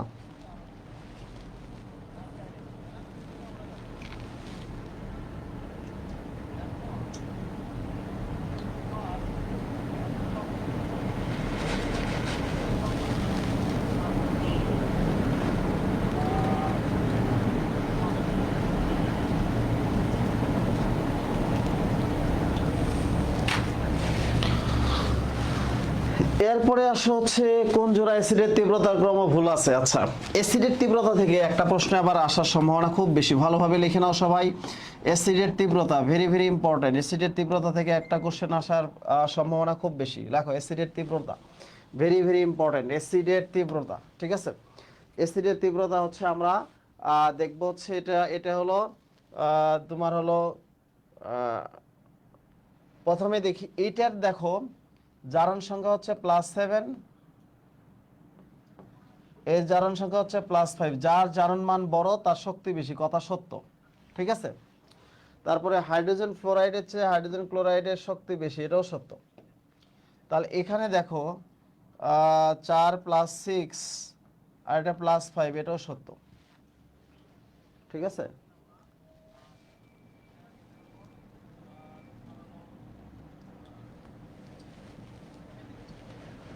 আচ্ছা, তারপরে দেখো মিথাইল মূলক যত বাড়বে তত শক্তি কমবে, এটাও সত্য, এটাও সত্য, এটাও সত্য। তার মানে এটা সত্য না, কারণ আমরা জানি যে অক্সি অ্যাসিডের ক্ষেত্রে হাইড্রোজেন ফ্লোরাইডের চেয়ে hydrogen chloride, hydrogen bromide, hydrogen আয়োডাইডের শক্তি বেশি থাকে। ঠিক আছে, তার মানে হচ্ছে হ্যালো অ্যাসিডের ক্ষেত্রে সবচেয়ে দুর্বল হচ্ছে হাইড্রোজেন ফ্লোরাইড, তার মানে এটা শক্তিশালী বানাইছে, তার মানে বি হচ্ছে সঠিক নয়, বি হচ্ছে আনসার হবে, সঠিক নয়। ওকে, অ্যাসিডের তীব্রতা একটু ভালোভাবে পড়বা, একটা কোশ্চেন বিভিন্ন জায়গায় আসে। আচ্ছা, বাফার দ্রবণ, এটা মারাত্মক ইম্পর্টেন্ট, উদাহরণ আসে, আমি মজা করে বলাই যে আচ্ছা, যে অ্যাসিড সে অ্যাসিডের লবণ, যে ক্ষার সেই ক্ষারের লবণ, তার হচ্ছে বাফার দ্রবণ, সবসময় মনে রাখতে হবে। দুর্বল অ্যাসিড তার সবলের লবণ হবে, সবল অ্যাসিড তার দুর্বলের লবণ হবে, এই জন্য আমরা হচ্ছে বাফার দ্রবণ। এখন বলো, যে অ্যাসিড সেই অ্যাসিডের লবণ, যে ক্ষার সেই ক্ষারের লবণ, তার নাম বাফার দ্রবণ, কোনটা হতে পারে? দেখো, এটা হচ্ছে তীব্র, এই দুইটা তো হবেই না।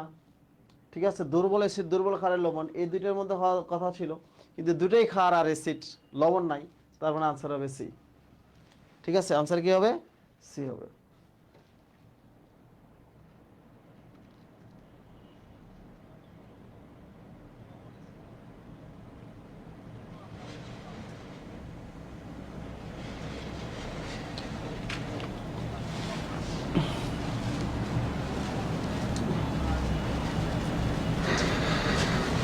এগুলো একটু বারবার অম্লক্ষার বাফার দ্রবণ নয়, এগুলো হচ্ছে পড়বা। অম্লক্ষার বাফার দ্রবণ নয় মানে হচ্ছে অ্যাসিড যদি থাকে তাহলে অ্যাসিডীয় বাফার, ক্ষার থাকলে ক্ষারীয় বাফার, এক্সাম্পলগুলো পড়তে হবে। কোনটি বাফার দ্রবণ নয়, দেখো বারবার আসছে, কোনটা বাফার দ্রবণ নয় বারবার আসছে। আচ্ছা, মোলার ঘনমাত্রা আছে, পিএইচ এর অঙ্ক আমার হচ্ছে ক্লাস করে নিবা। আচ্ছা, এগুলো হচ্ছে অঙ্কগুলো করে নিবা।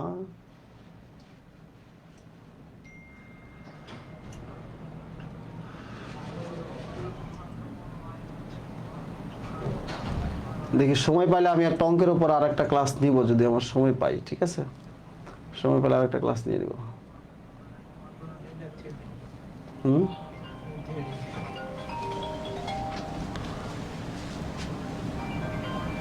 আচ্ছা, সিলেবাসে নাই, আমি শুধু প্রশ্নগুলো দেখাচ্ছি, এগুলো একটু দেখে যাবা। এগুলো সিলেবাসে নাই, বাট হচ্ছে একটু প্রশ্নগুলো দেখে যাবা, কারণ এক্স কোশ্চেন তোমার অবশ্যই জানতে হবে, বাঁচতে হলে এক্স কোশ্চেন জানতে হবে। এখানে আমি তোমাদেরকে একটু যোগ করব, তাপ উৎপাদী আর তাপহারী বিক্রিয়ার উদাহরণ মনে রাখবা। তাপ উৎপাদী উদাহরণ, তাপ উৎপাদী পড়লে তাপহারী পড়া লাগবে না। ঠিক আছে, তাপ উৎপাদী আর তাপহারী বিক্রিয়ার উদাহরণ পড়তে হবে। ঠিক আছে, তাপ উৎপাদী আর তাপহারী বিক্রিয়ার উদাহরণ পড়তে হবে। তাপ উৎপাদী পড়লে তাপহারী পড়ার কোনো প্রয়োজন নাই। ঠিক আছে,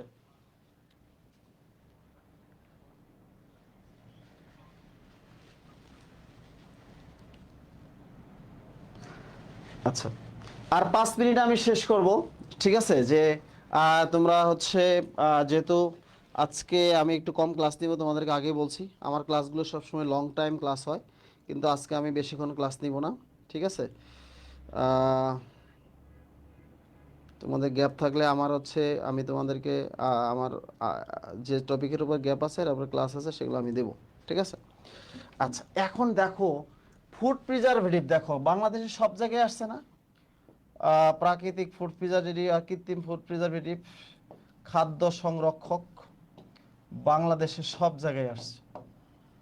ঠিক আছে, বাংলাদেশের সব জায়গায় রাখছে খাদ্য সংরক্ষকের নাম পড়বা, নাম মাস্ট, প্রাকৃতিক কৃত্রিম। ঠিক আছে, ডাইরেক্ট মুখস্থ রাখবা, ওকে, কোনো কথা হবে না। আচ্ছা, অ্যান্টিঅক্সিডেন্ট আমাদের হিউম্যান বডির জন্য খুবই দরকার, এই অ্যান্টিঅক্সিডেন্টগুলোর নাম মুখস্থ রাখবা, অ্যান্টিঅক্সিডেন্ট জাস্ট নাম মুখস্থ রাখবা। আচ্ছা, আচ্ছা, অ্যান্টিঅক্সিডেন্ট নাম মুখস্থ রাখবা। আচ্ছা, ভিনেগার হচ্ছে ওই যে 6 থেকে 10% অ্যাসিটিক অ্যাসিডকে ভিনেগার বলে, এটা একটু মনে রাখবা, 6 থেকে 10% অ্যাসিটিক অ্যাসিড ভিনেগার। ঠিক আছে, আচ্ছা, ভিনেগার, ওকে, বারবার এটা সিলেবাসে নাই, পড়লে পারতে পারো। কলোয়েডের আকারটা একটু পড়বা, এটা সব জায়গায় আসে। সান্দ্রতার উদাহরণ, ঠিক আছে, ওই যে দুধে কি কি পরিমাণ আনতে থাকে। আচ্ছা, দুধ থেকে কি কি পড়বা, যে কোনটার হচ্ছে সবচেয়ে বেশি, যেমন ফ্যাট কোন প্রাণীর বেশি, তাই না? মহিষের দুধে ফ্যাট বেশি। তারপরে ল্যাকটোজ কোন প্রাণীর দুধে বেশি? বলবা ল্যাকটোজ হচ্ছে মানুষের দুধে বেশি, তাই না? তুমি বলবা হচ্ছে প্রোটিন কোন প্রাণীর দুধে দুধে সবচেয়ে বেশি প্রোটিন, তাই না? ঠিক আছে, এবং তুমি বলবা যে শক্তি, শক্তি মানে ফ্যাট যেখানে বেশি শক্তিও সেখানে বেশি, ঠিক আছে? তাহলে মহিষের শক্তি বা প্রোটিন, আচ্ছা, মানে হচ্ছে মহিষের দুধের হচ্ছে ফ্যাট বেশি থাকে, এই জন্য তার এনার্জি বেশি থাকে, শক্তি বেশি থাকে। কোন প্রাণীর দুধে? দুধের যে আচ্ছা প্রোটিন থাকে তাকে আমরা বলি কেজিন, তাই না? কেজিন থাকে, দুধের প্রোটিনকে কেজিন বলে।